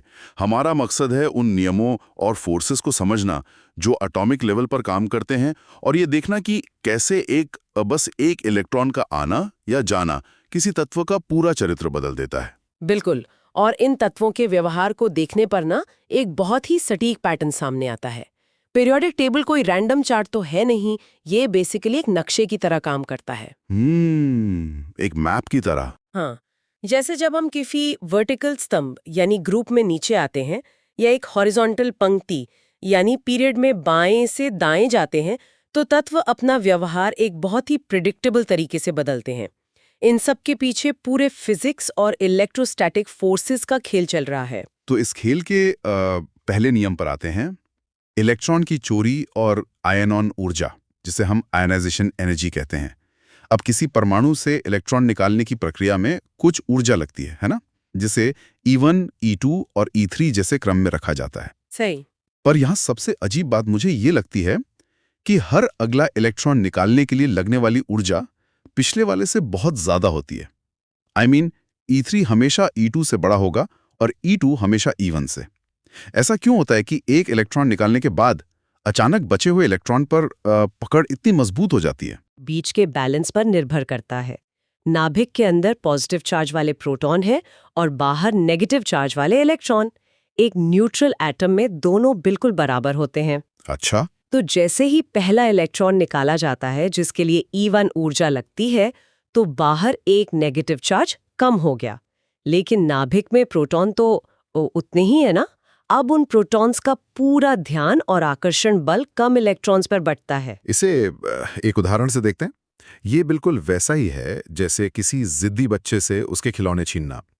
नाभिक वही जिद्दी बच्चा है और उसके आसपास घूमते इलेक्ट्रॉन उसके खिलौने हैं। बड़ी मजेदार एनालॉजी है ये, है ना?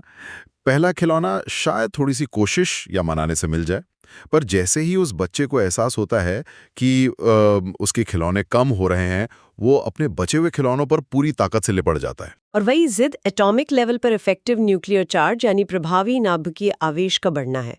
जब एक इलेक्ट्रॉन चला गया तो नाभिक का हर प्रोटॉन बचे हुए इलेक्ट्रॉन को और जोर से अंदर की तरफ खींचता है, जिससे परमाणु थोड़ा सिकुड़ जाता है।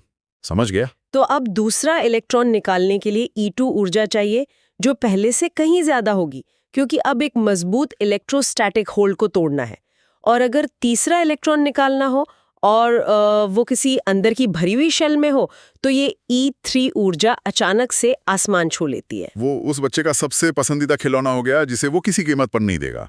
वेट, अगर एक अकेले परमाणु के अंदर ऐसी कशमकश चल रही है तो जब इनका पूरा खानदान यानी पूरा ग्रुप एक साथ खड़ा होता है तो क्या होता है?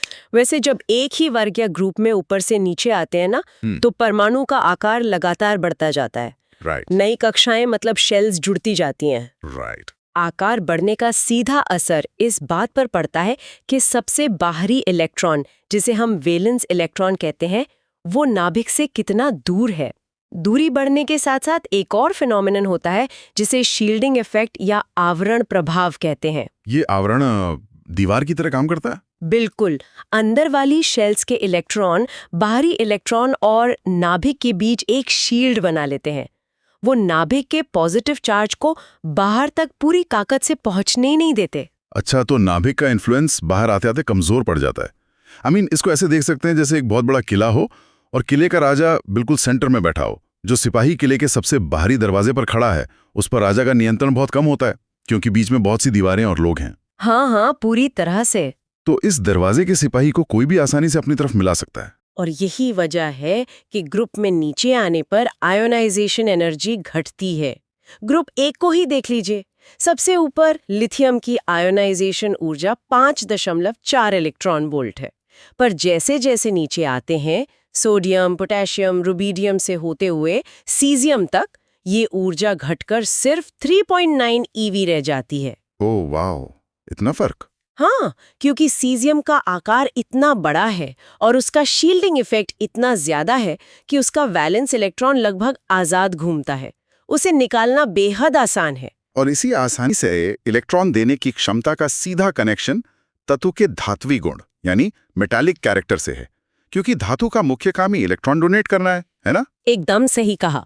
ग्रुप 15 में ये शिफ्ट बिल्कुल साफ दिखता है। सबसे ऊपर नाइट्रोजन है, जो एक गैस है और पक्का अधातु है। लेकिन जैसे जैसे नीचे आते हैं, आकार बढ़ता है, इलेक्ट्रॉन देना आसान होता जाता है और सबसे नीचे बिस्मथ मिलता है, जो कि पूरी तरह से एक भारी धातु है। यानी एक ही वर्टिकल कॉलम में ऊपर अधातु और नीचे धातु मिलने का यही कारण है। हाँ, पर इसके साथ ही एक बहुत बड़ा विरोधाभास जन्म लेता है।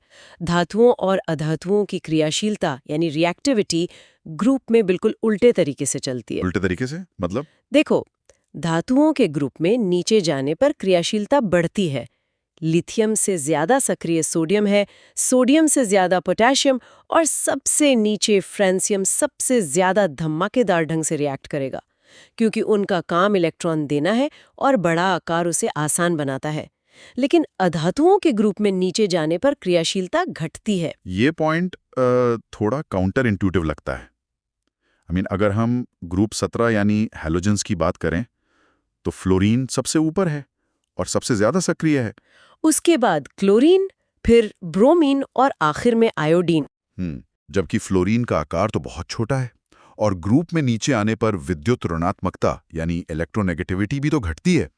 तो यहाँ आकार छोटा होने के बावजूद फ्लोरीन इतना एग्रेसिव क्यों है? अगर वो इतना इलेक्ट्रोनेगेटिव है तो क्या वो इलेक्ट्रॉन देगा या लेगा? वो इलेक्ट्रॉन डेफिनेटली लेगा, और वो भी पूरी ताकत से।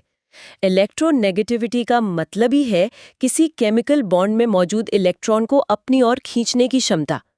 फ्लोरीन छोटा जरूर है, पर यही उसकी सबसे बड़ी ताकत है। उसका नाभिक बहुत करीब होता है उस जगह के जहां दूसरे तत्व का इलेक्ट्रॉन आने वाला होता है। अच्छा, तो वो इलेक्ट्रॉन देगा नहीं, बल्कि किसी भी दूसरे तत्व के इलेक्ट्रॉन को छीन लेगा। बिल्कुल। आधातुओं की क्रियाशीलता इस बात पर निर्भर करती है कि वो कितनी जल्दी इलेक्ट्रॉन ले सकते हैं। छोटा आकार और करीबी नाभिक फ्लोरीन को एक बेहतरीन इलेक्ट्रॉन चोर बनाता है।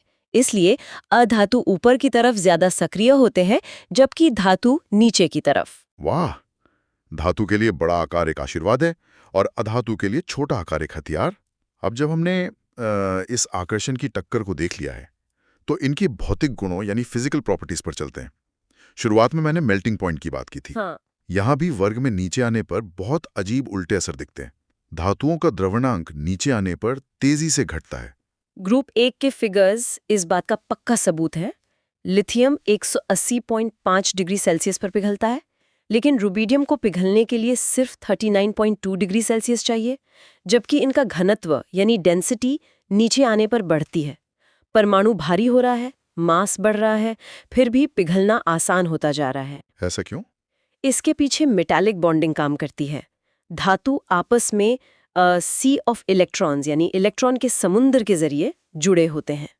इसको ऐसे समझ सकते हैं कि हर एटॉमिक नाभिक अपने वैलेंस इलेक्ट्रॉन को एक कॉमन पूल में डाल देता है और फिर यही पॉजिटिव नाभिक उन आज़ाद घूमते नेगेटिव इलेक्ट्रॉन्स की वजह से आपस में बंधे रहते हैं, जैसे गोंद से मार्बल चिपकाए गए हों। सही एग्जाम्पल है। और जब परमाणु का आकार बड़ा होता है, जैसे रुबिडियम या सीजियम में, तो उनका नाभिक और वो कॉमन इलेक्ट्रॉन का समुंदर एक दूसरे से काफी दूर हो जाते हैं। दूरी बढ़ने से वो आकर्षण बल यानी आपकी वो गोंद कमजोर पड़ जाती है, मेटालिक बॉन्ड ढीला पड़ जाता है, इसीलिए इन्हें थोड़ी सी हीट देते ही ये पिघल जाते हैं। पर दूसरी तरफ अधातुओं का हाल बिल्कुल इसका उल्टा है। ग्रुप 17 में ऊपर से नीचे आने पर उनका मेल्टिंग और बॉइलिंग पॉइंट दोनों बढ़ते हैं। फ्लोरीन रूम टेम्परेचर पर एक गैस है जो -219.6 डिग्री सेल्सियस पर पिघलता है।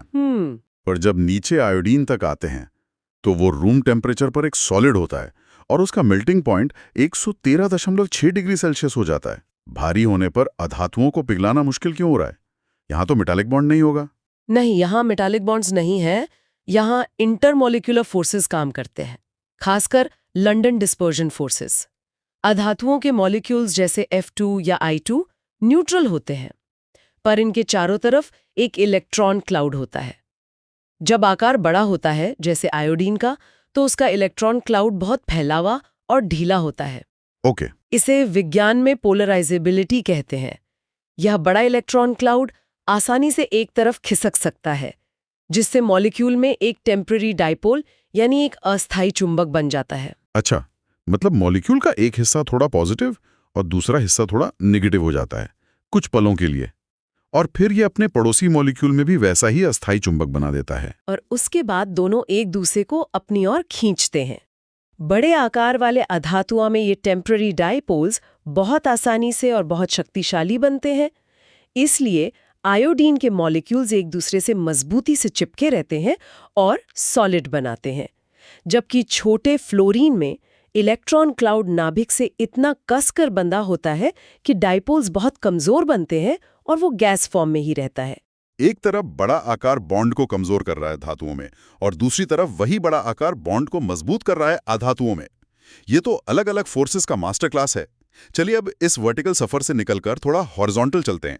आवर्त यानी पीरियड में बाएं से दाएं बढ़ना। हाँ, एक ही पीरियड में आगे बढ़ने पर इलेक्ट्रॉन्स का एक नया पैटर्न शुरू होता है, जिसमें वैलेंस इलेक्ट्रॉन्स लगातार 1 से लेकर 8 तक बढ़ते हैं। अगर तृतीय आवर्त यानी थर्ड पीरियड को देखें तो ये सोडियम से शुरू होकर आर्गन पर खत्म होता है। सोडियम के पास सबसे बाहरी कक्षा में 1 इलेक्ट्रॉन है, मैग्नीशियम के 2, एल्यूमिनियम के 3 और ऐसे करते करते क्लोरीन के पास 7 हो जाते हैं और आर्गन पर ये 8 इलेक्ट्रॉन का सेट पूरा हो जाता है। यहाँ सबसे ज़रूरी बात ये है कि ये सारे नए इलेक्ट्रॉन उसी एक बाहरी शेल में जा रहे हैं, नई शेल्स नहीं बन रही। वेट, एक शेल में इलेक्ट्रॉन तो सीक्वेंस में बढ़ रहे हैं, पर संयोजकता या वैलेंसी बिल्कुल अलग ढंग से बिहेव करती है। वैलेंसी पहले 1 से 4 तक ऊपर जाती है और फिर घटकर वापस 1 पे आ जाती है। सोडियम की वैलेंसी 1, सिलिकॉन की 4 और फिर घटते हुए क्लोरीन की वापस 1। अगर इन सबके वैलेंस इलेक्ट्रॉन्स 1 से 7 तक जा रहे हैं तो इनकी वैलेंसी का ये पहाड़ बन के वापस आना कैसे जस्टिफाई होता है? एक ही आवर्त के तत्वों को एक साथ क्यों रखा गया है जब उनका बिहेवियर इतना अलग है? देखो, ये पूरा खेल ना कॉस्ट बेनिफिट एनालिसिस का है, जो परमाणु अपना अष्टक यानी ऑक्टेट पूरा करने के लिए करते हैं। हर परमाणु चाहता है कि उसकी बाहरी शेल में 8 इलेक्ट्रॉन हो। शुरुआती तत्व जैसे सोडियम या मैग्नीशियम के पास 1 या 2 एक्स्ट्रा इलेक्ट्रॉन है। इनके लिए 7 नए इलेक्ट्रॉन कहीं से लाना बहुत एनर्जी इंटेंसिव है, इसलिए ये अपने इलेक्ट्रॉन दे देना पसंद करते हैं। राइट, इनकी वैलेंसी 1 या 2 होती है और सिलिकॉन बीच में है, 4 इलेक्ट्रॉन है तो वो 4 शेयर कर लेता है। सही पकड़े। पर जैसे ही हम आगे बढ़ते हैं फॉस्फोरस, सल्फर और क्लोरीन पर, कहानी पलट जाती है। क्लोरीन के पास पहले से 7 इलेक्ट्रॉन हैं। अब अपने 7 इलेक्ट्रॉन किसी और को देना तो बिल्कुल बेवकूफ़ी होगी ना। इसलिए क्लोरीन सिर्फ 1 इलेक्ट्रॉन बाहर से लेने का इंतजाम करता है। अपना ऑक्टेट पूरा करने के लिए रिक्वायरमेंट सिर्फ 1 इलेक्ट्रॉन की है, इसलिए वैलेंसी वापस 1 हो जाती है। वही थर्मोडायनामिक्स और एनर्जी मिनिमाइजेशन का कॉन्सेप्ट नेचर वही करती है जिसमें सबसे कम ऊर्जा खर्च हो। पर इस सफर का एक और बड़ा असर होता है। परमाणु का आकार घटता है। सोडियम का एटॉमिक साइज 190 पिकोमीटर है, जबकि उसी पीरियड में दाएं बैठा क्लोरीन सिकुड़ कर सिर्फ 99 पिकोमीटर का रह जाता है। परमाणु में मास बढ़ रहा है, फिर भी उसका ओवरऑल साइज कम हो रहा है। बैग में सामान बढ़ रहा है, पर बैग छोटा होता जा रहा है। बिल्कुल। और इसको समझने के लिए हमें इफेक्टिव न्यूक्लियर चार्ज पर वापस आना होगा। नाभिक के अंदर जो प्रोटॉन है वो एक इलेक्ट्रोमैग्नेट की तरह काम करते हैं। जैसे जैसे पीरियड में दाएं जाते हैं, नाभिक में एक नया प्रोटॉन जुड़ता है, जिससे चुंबक और मजबूत होता जाता है। अच्छा, और इसमें सबसे बड़ा ट्विस्ट ये है कि जो नया इलेक्ट्रॉन जुड़ रहा है वो उसी पुरानी शेल में जा रहा है। इसका मतलब कि आवरण प्रभाव या शील्डिंग इफेक्ट बिल्कुल नहीं बढ़ता। सही समझे आप। नाभिक का पॉजिटिव चार्ज बढ़ रहा है, पर शील्ड वही का वही है। नतीजा ये होता है कि वो शक्तिशाली नाभिक उस पूरी बाहरी शेल को मजबूती से अंदर की तरफ खींच लेता है। एटम लिटरली अंदर की तरफ कंप्रेस हो जाता है। और इस कंप्रेशन का सीधा असर उनके केमिकल नेचर पर पड़ता है। जब आकार छोटा होता है और पकड़ मजबूत होती है, तो आयन ऊर्जा और विद्युत ऋणात्मकता तेजी से बढ़ती हैं। छोटा परमाणु अब और इलेक्ट्रॉन किसी को नहीं देगा। इसीलिए पीरियड में बाईं ओर हमें मजबूत धातु मिलते हैं, बीच में उपधातु और दाईं ओर पूरी तरह अधातु, जहां इलेक्ट्रॉन सिर्फ खींचे जाते हैं। और ये मेटल से नॉन मेटल की तरफ का शिफ्ट उनके बनाए गए कंपाउंड्स में भी बिल्कुल क्लियर दिखता है, खासकर ऑक्साइड्स में। किसी पीरियड में बाईं से दाईं जाने पर ऑक्साइड्स का स्वभाव पूरी तरह बदल जाता है। बाईं ओर के मेटालिक ऑक्साइड्स हमेशा भास्मिक यानी बेसिक होते हैं। मध्य में एल्यूमिनियम या सिलिकॉन के पास ये उभयधर्मी या एम्फोटेरिक हो जाते हैं, जिसमें एसिड और बेस दोनों के गुण होते हैं। और दाईं ओर आते आते नॉन मेटल ऑक्साइड्स प्रबल अम्लीय यानी एसिडिक होते हैं। ये एसिड बेस वाली बात वैसे बहुत डीप है। धातु पानी के साथ मिलकर OH- आयन्स बनाते हैं, इसलिए बेसिक हैं। और अधातु इलेक्ट्रोनेगेटिव होने की वजह से H+ आयन्स रिलीज करने वाले स्ट्रक्चर बनाते हैं, जिससे एसिड बनता है। ये क्लियर बाउंड्री इनके एटॉमिक साइज पर आकर टिक जाती है। तो अगर अब इस पूरी जानकारी को एक जगह लाकर एक मास्टर समरी देखी जाए, तो एक बहुत ही शानदार तस्वीर उभर कर आती है। वर्ग और आवर्त यानी ग्रुप और पीरियड एक दूसरे के बिल्कुल विपरीत दिशा में फोर्सेस को ड्राइव करते हैं। ग्रुप में नीचे आने पर परमाणु आकार बढ़ता है, वहीं पीरियड में दाएं जाने पर आकार घटता है। ग्रुप में मेटालिक कैरेक्टर बढ़ता है, पर पीरियड में घटता है। और बाकी सारी प्रॉपर्टीज भी इसी से जुड़ जाती हैं। ग्रुप में आयनन ऊर्जा और इलेक्ट्रोनेगेटिविटी घटती हैं, जबकि पीरियड में ये दोनों लगातार बढ़ती हैं। एक बार सिर्फ साइज वाला लॉजिक दिमाग में बैठ जाए तो बाकी सारी प्रॉपर्टीज का क्या होगा ये खुद समझ आने लगता है। यही पीरियोडिक टेबल की खूबसूरती है। मेंडलीव और बाकी वैज्ञानिकों को इलेक्ट्रॉन्स के बारे में ज्यादा कुछ नहीं पता था उस वक्त। उन्होंने सिर्फ एटॉमिक मास और बाहरी गुणों को देखकर इन्हें अरेंज किया था। पर क्वांटम मैकेनिक्स ने साबित कर दिया कि इस पूरे नक्शे के पीछे फोर्सेस का एक सटीक मैथमेटिकल फ्रेमवर्क है, एक परफेक्ट यूनिवर्सल ब्लूप्रिंट। पर इन सब चीजों को समझने के बाद ना एक विचार बार बार उभर कर आता है दिमाग में। हम यहाँ धरती के अंदर मिलने वाले या किसी लैब में मौजूद उन छोटे अनदेखे कणों की बात कर रहे हैं, जिन्हें हम परमाणु कहते हैं। ये निर्जीव कण हैं। इसमें कोई दिमाग नहीं है। पर जरा देखिए कि ये कितने सटीक और अनुशासित नियमों से बंधे हुए हैं। एक इलेक्ट्रॉन इधर या उधर हुआ, एटम का साइज कुछ पिकोमीटर्स कम या ज्यादा हुआ और पूरी दुनिया के मटेरियल की प्रॉपर्टी पलट जाती है। गैस से सॉलिड, बेस से एसिड। अगर इन निर्जीव तत्वों में इतना जबरदस्त अनुशासन और मैथमेटिकल पैटर्न है, तो क्या हमारे आसपास की हर चीज, यहां तक कि लाइफ की बेसिक केमिस्ट्री, ये पेड़ पौधे, हमारा अपना DNA, किसी अत्यंत जटिल और सटीक यूनिवर्सल कोड का ही एक्सटेंशन नहीं है? वाह, ये सच में सोचने वाली बात है। क्या पूरा ब्रह्मांड किसी ऐसे केमिकल ब्लूप्रिंट का हिस्सा है जिसकी एक छोटी सी झलक आज इस पीरियोडिक टेबल के नियमों में देखी जा सकती है? ये एक ऐसी खोज है जो कभी खत्म नहीं होती। इसका हर एक लेयर एक नया रहस्य खोलता है। ये एक सफर है जो आगे भी लगातार जारी रहना चाहिए। आवर्त सारणी के अंदर छिपे हुए पैटर्न्स और राज को समझेंगे। अच्छा, पिछला रिकैप हमने मेंडलीफ और आधुनिक आवर्त सारणी के मूल ढांचे को समझा था। बिल्कुल। इससे पहले हमने ये जाना था कि मेंडलीफ और आधुनिक वैज्ञानिकों ने तत्वों को सजाने का क्या तरीका निकाला था। अब हम आवर्त सारणी के गुणों में परिवर्तन, ट्रेंड्स का गहराई से अध्ययन करेंगे। जी, अब हम देखेंगे कि सारणी में आगे बढ़ने पर तत्वों के गुण और उनकी आदतें कैसे बदलती हैं। इसमें हम जानेंगे कि आधुनिक आवर्त सारणी मेंडलीव से बेहतर क्यों है। यानी हम समझेंगे कि क्यों नई सारणी पुरानी वाली सारणी से ज्यादा तार्किक और श्रेष्ठ है। साथ ही हम तत्वों की स्थिति देखकर उनके गुणों की भविष्यवाणी करना सीखेंगे। सही, तत्वों की सिर्फ जगह देखकर हम बता पाएंगे कि उनका व्यवहार कैसा होगा। ये इस अध्याय का निष्कर्ष है। इसे ध्यान से समझें क्योंकि बोर्ड परीक्षा के लिए ये सबसे महत्वपूर्ण है। तो मतलब ये हिस्सा इस पूरे विषय का निचोड़ है जो परीक्षाओं के लिए बहुत जरूरी है। तृतीय आवर्त के ऑक्साइड्स ऑफ पीरियड 3। अब बात करते हैं तीसरे आवर्त के तत्वों की जब वे ऑक्सीजन के साथ जुड़ते हैं। तृतीय आवर्त Na, Mg, Al, Si, P, S, Cl। बिल्कुल, ये तीसरे आवर्त में आने वाले मुख्य तत्व हैं।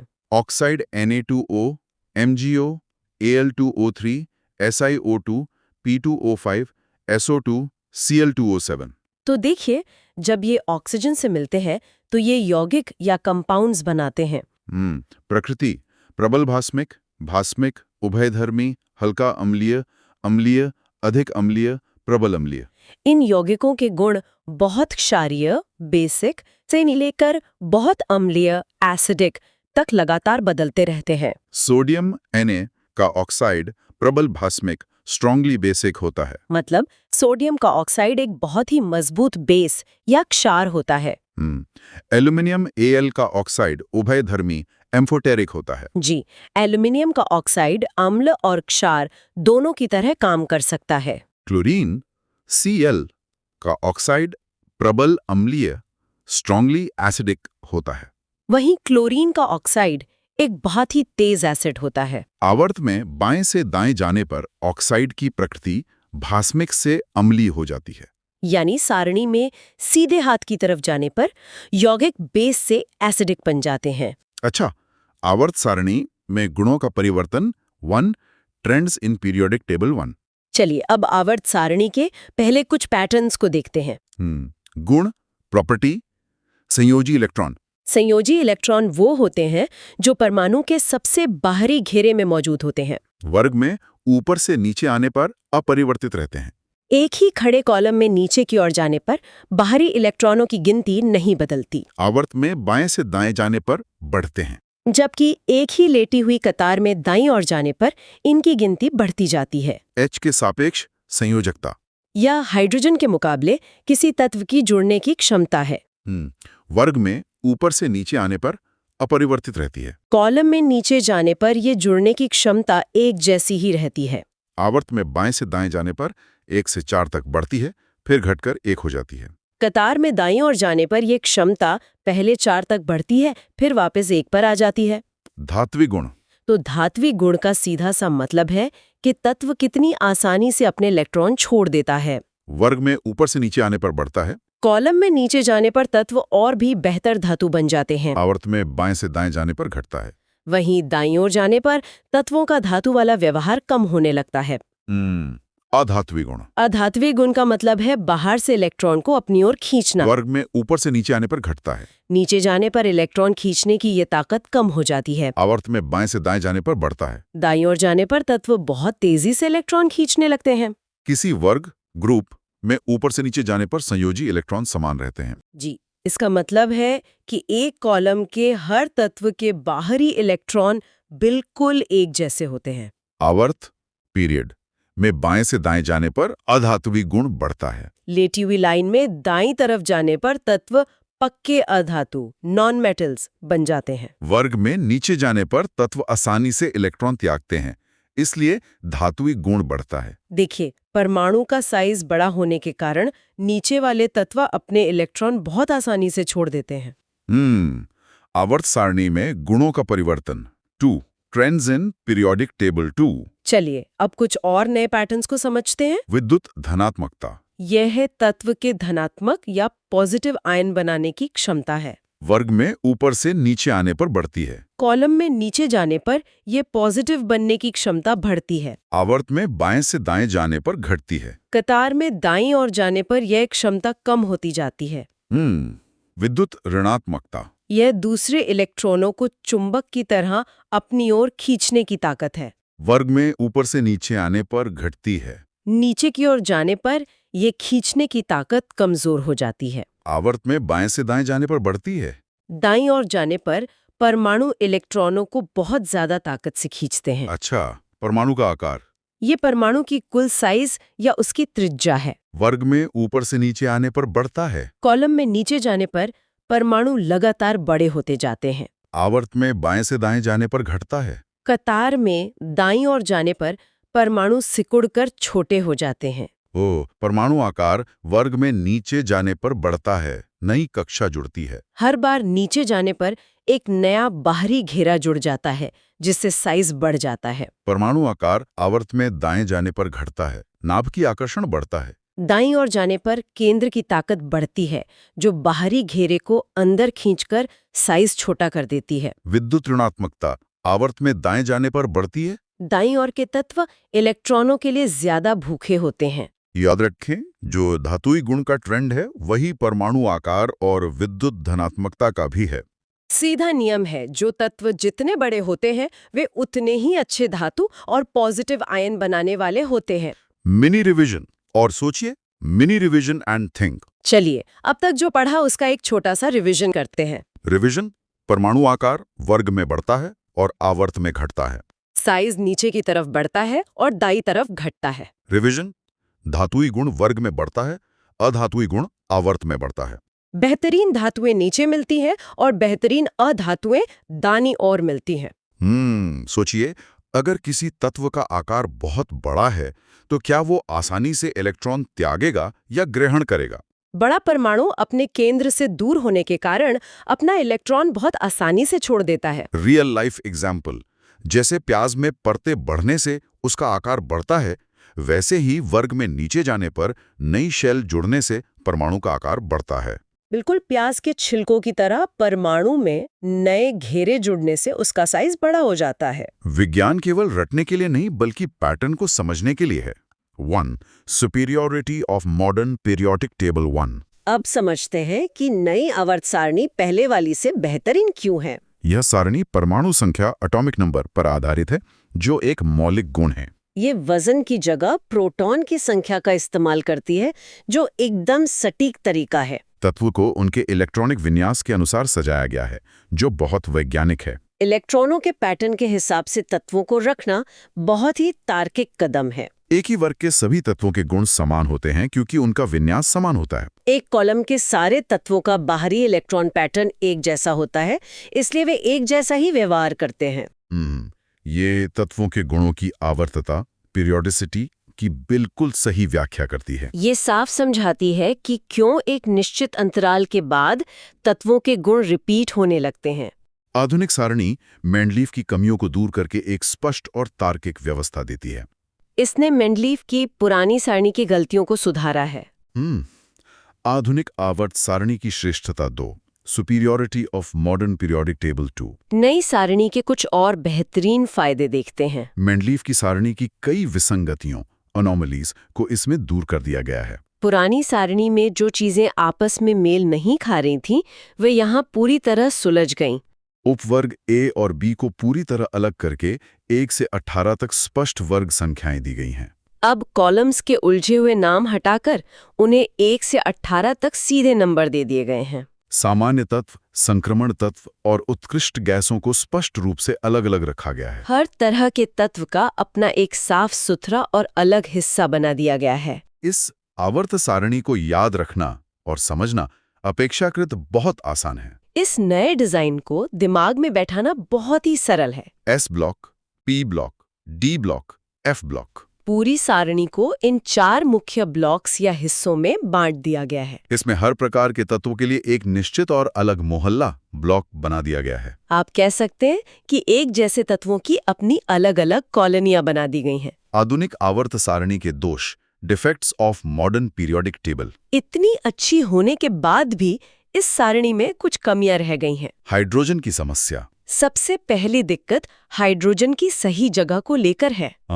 हाइड्रोजन का स्थान इसे आज भी क्षारीय धातुओं वर्ग 1 के साथ रखा गया है, जो अनिर्णित है। इसे पहले कॉलम के धातुओं के साथ रखा गया है, लेकिन ये फैसला पूरी तरह से सही नहीं है, हाइड्रोजन की प्रकृति या हैलोजन वर्ग 17 के समान भी गुण प्रदर्शित करता है। क्योंकि हाइड्रोजन 17वें कॉलम वाले तत्वों जैसी भी हरकतें करता है। हीलियम की समस्या। दूसरी दिक्कत हीलियम गैस को रखने में आती है। हीलियम का स्थान इलेक्ट्रॉनिक विन्यास 2 के अनुसार इसे क्षारीय मृदा धातुओं वर्ग 2 में होना चाहिए। इसके बाहरी 2 इलेक्ट्रॉनों को देखें तो इसे दूसरे कॉलम में होना चाहिए था।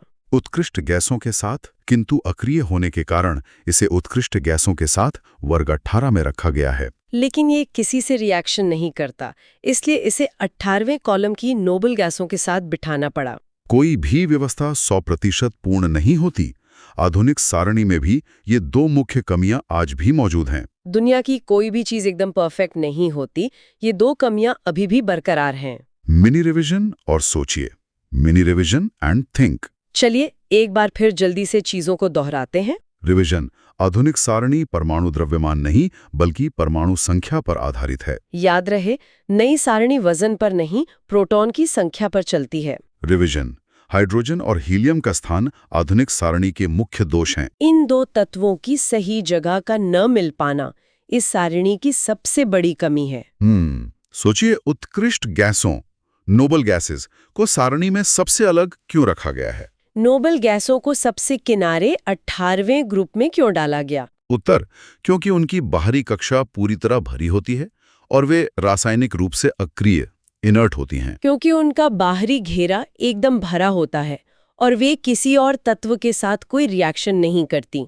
इन छोटी छोटी कमियों के बावजूद आधुनिक सारणी विज्ञान की सबसे बड़ी उपलब्धियों में से एक है। इन थोड़ी बहुत गलतियों को छोड़ दें तो ये विज्ञान का एक बहुत ही शानदार मास्टरपीस है। अच्छा, परमाणु के गुणों का अनुमान 1, predicting properties of an atom 1। अब सीखते हैं कि तत्व की जगह देखकर हम उसके बारे में क्या-क्या जान सकते हैं। परमाणु संख्या विन्यास में उपस्थित कुल इलेक्ट्रॉनों की संख्या ही परमाणु संख्या होती है। परमाणु में जितने इलेक्ट्रॉन होंगे वही उस तत्व की परमाणु संख्या कहलाएगी। वर्ग संख्या, ग्रुप नंबर, इससे परमाणु के बाह्यतम कक्षा के संयोजी इलेक्ट्रॉनों का पता चलता है। कॉलम के नंबर से हमें पता चल जाता है कि उसके बाहरी घेरे में कितने इलेक्ट्रॉन हैं।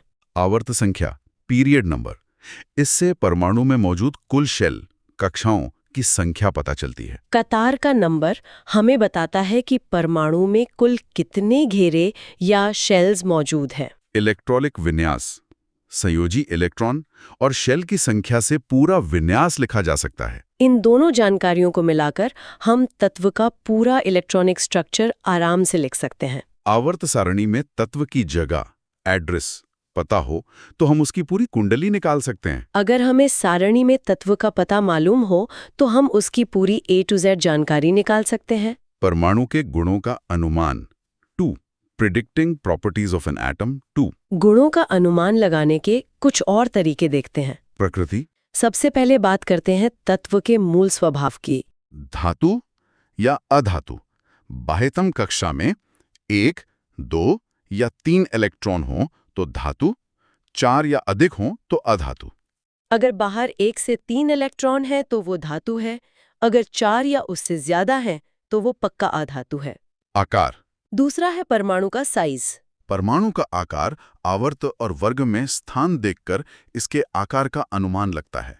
उसकी स्थिति देख के हम बता सकते हैं कि परमाणु बड़ा होगा या छोटा। सक्रियता। तीसरा है उसकी रिएक्शन करने की स्पीड। क्रियाशीलता, रिएक्टिविटी। स्थान देखकर पता चलता है कि तत्व कितना अधिक या कम क्रियाशील है। सारणी में जगह से पता चलता है कि तत्व एकदम शांत रहेगा या बहुत जल्दी रिएक्शन करेगा। यदि किसी तत्व के बाहर 2 इलेक्ट्रॉन हैं तो वो पक्का धातु, मेटल होगा और इलेक्ट्रॉन त्यागेगा। बाहर 2 इलेक्ट्रॉन होने का मतलब है कि वो 100% धातु है और अपने इलेक्ट्रॉन दान करेगा। अभ्यास उदाहरण 1 व 2। Practice examples 1 and 2। चलिए अब इसका कुछ प्रैक्टिकल अभ्यास करते हैं। उदाहरण 1, कैल्शियम और क्लोरीन के बीच यौगिक का सूत्र क्या होगा? सवाल है कि कैल्शियम और क्लोरीन मिलकर कौन सा फॉर्मूला बनाएंगे। Ca2 और Cl1 क्रॉस मल्टीप्लाई होकर CaCl2 बनते हैं। कैल्शियम की 2 और क्लोरीन की 1 वैलेंसी आपस में बदलकर CaCl2 यौगिक बनाती है। मैग्नीशियम Mg भी वर्ग 2 में है, अतः इसका सूत्र भी MgCl2 होगा। मैग्नीशियम भी कैल्शियम वाले ग्रुप का है, इसलिए वह भी बिल्कुल वैसा ही MgCl2 बनाएगा। उदाहरण 2 NaCuS CeSb Fe Cr Sb को में सामान्य और संक्रमण तत्व छांटें। अब इन दिए गए तत्वों में से नॉर्मल और ट्रांजिशन तत्वों को अलग-अलग करना है। सामान्य तत्व NaSCeSb। सोडियम, सल्फर, सेलेनियम और एंटीमनी सामान्य तत्व हैं जो किनारे वाले ब्लॉक्स में आते हैं। संक्रमण तत्व Cu Fe Cr को। कॉपर, आयरन, क्रोमियम और कोबाल्ट ट्रांजिशन तत्व हैं जो बीच वाले ब्लॉक में आते हैं। यौगिक का सूत्र बनाने के लिए तत्वों की संयोजकता वैलेंसी का क्रॉस मल्टीप्लाई करते हैं। जब भी फॉर्मूला बनाना हो बस दोनों की वैलेंसी को एक दूसरे के नीचे लिख देना होता है। अभ्यास उदाहरण 3 प्रैक्टिस एग्जाम्पल 3। चलिए एक आखिरी अभ्यास और करते हैं। प्रश्न A, B, C की परमाणु त्रिज्याएं क्रमशः 155, 190, 235 हैं। मान लीजिए 3 परमाणुओं का साइज ये दिया गया है। 1. क्या इनकी संयोजकता समान होगी? पहला सवाल, क्या इनकी वैलेंसी या जुड़ने की क्षमता एक जैसी होगी? हाँ, क्योंकि ये एक ही वर्ग के तत्व हैं। वर्ग में नीचे जाने पर त्रिज्या बढ़ती है। हाँ, क्योंकि साइज लगातार बढ़ रहा है जिसका मतलब है वे एक ही कॉलम में ऊपर से नीचे रखे गए हैं। 2. किसकी परमाणु संख्या सबसे अधिक होगी? दूसरा सवाल, इनमें से सबसे ज्यादा परमाणु संख्या किसकी होगी? हल, C की त्रिज्या 235 सबसे अधिक है, अतः यह वर्ग में सबसे नीचे होगा। चूंकि C का साइज सबसे बड़ा है, इसलिए वो कॉलम में सबसे नीचे होगा। इसलिए C की परमाणु संख्या सबसे अधिक होगी।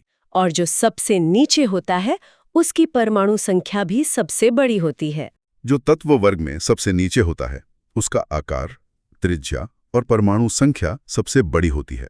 सीधा सा नियम है, नीचे वाला तत्व साइज में भी बड़ा और वजन या संख्या में भी बड़ा होता है। स्मरण रखने योग्य बातें, things to remember, chapter cheat sheet. इस पूरे अध्याय की कुछ सबसे खास बातें जिन्हें आपको याद रखना है। वर्गीकरण का इतिहास, लवाजिये धातु अधातु से डॉबेरेनर त्रियक से न्यूलैंड्स अष्टक।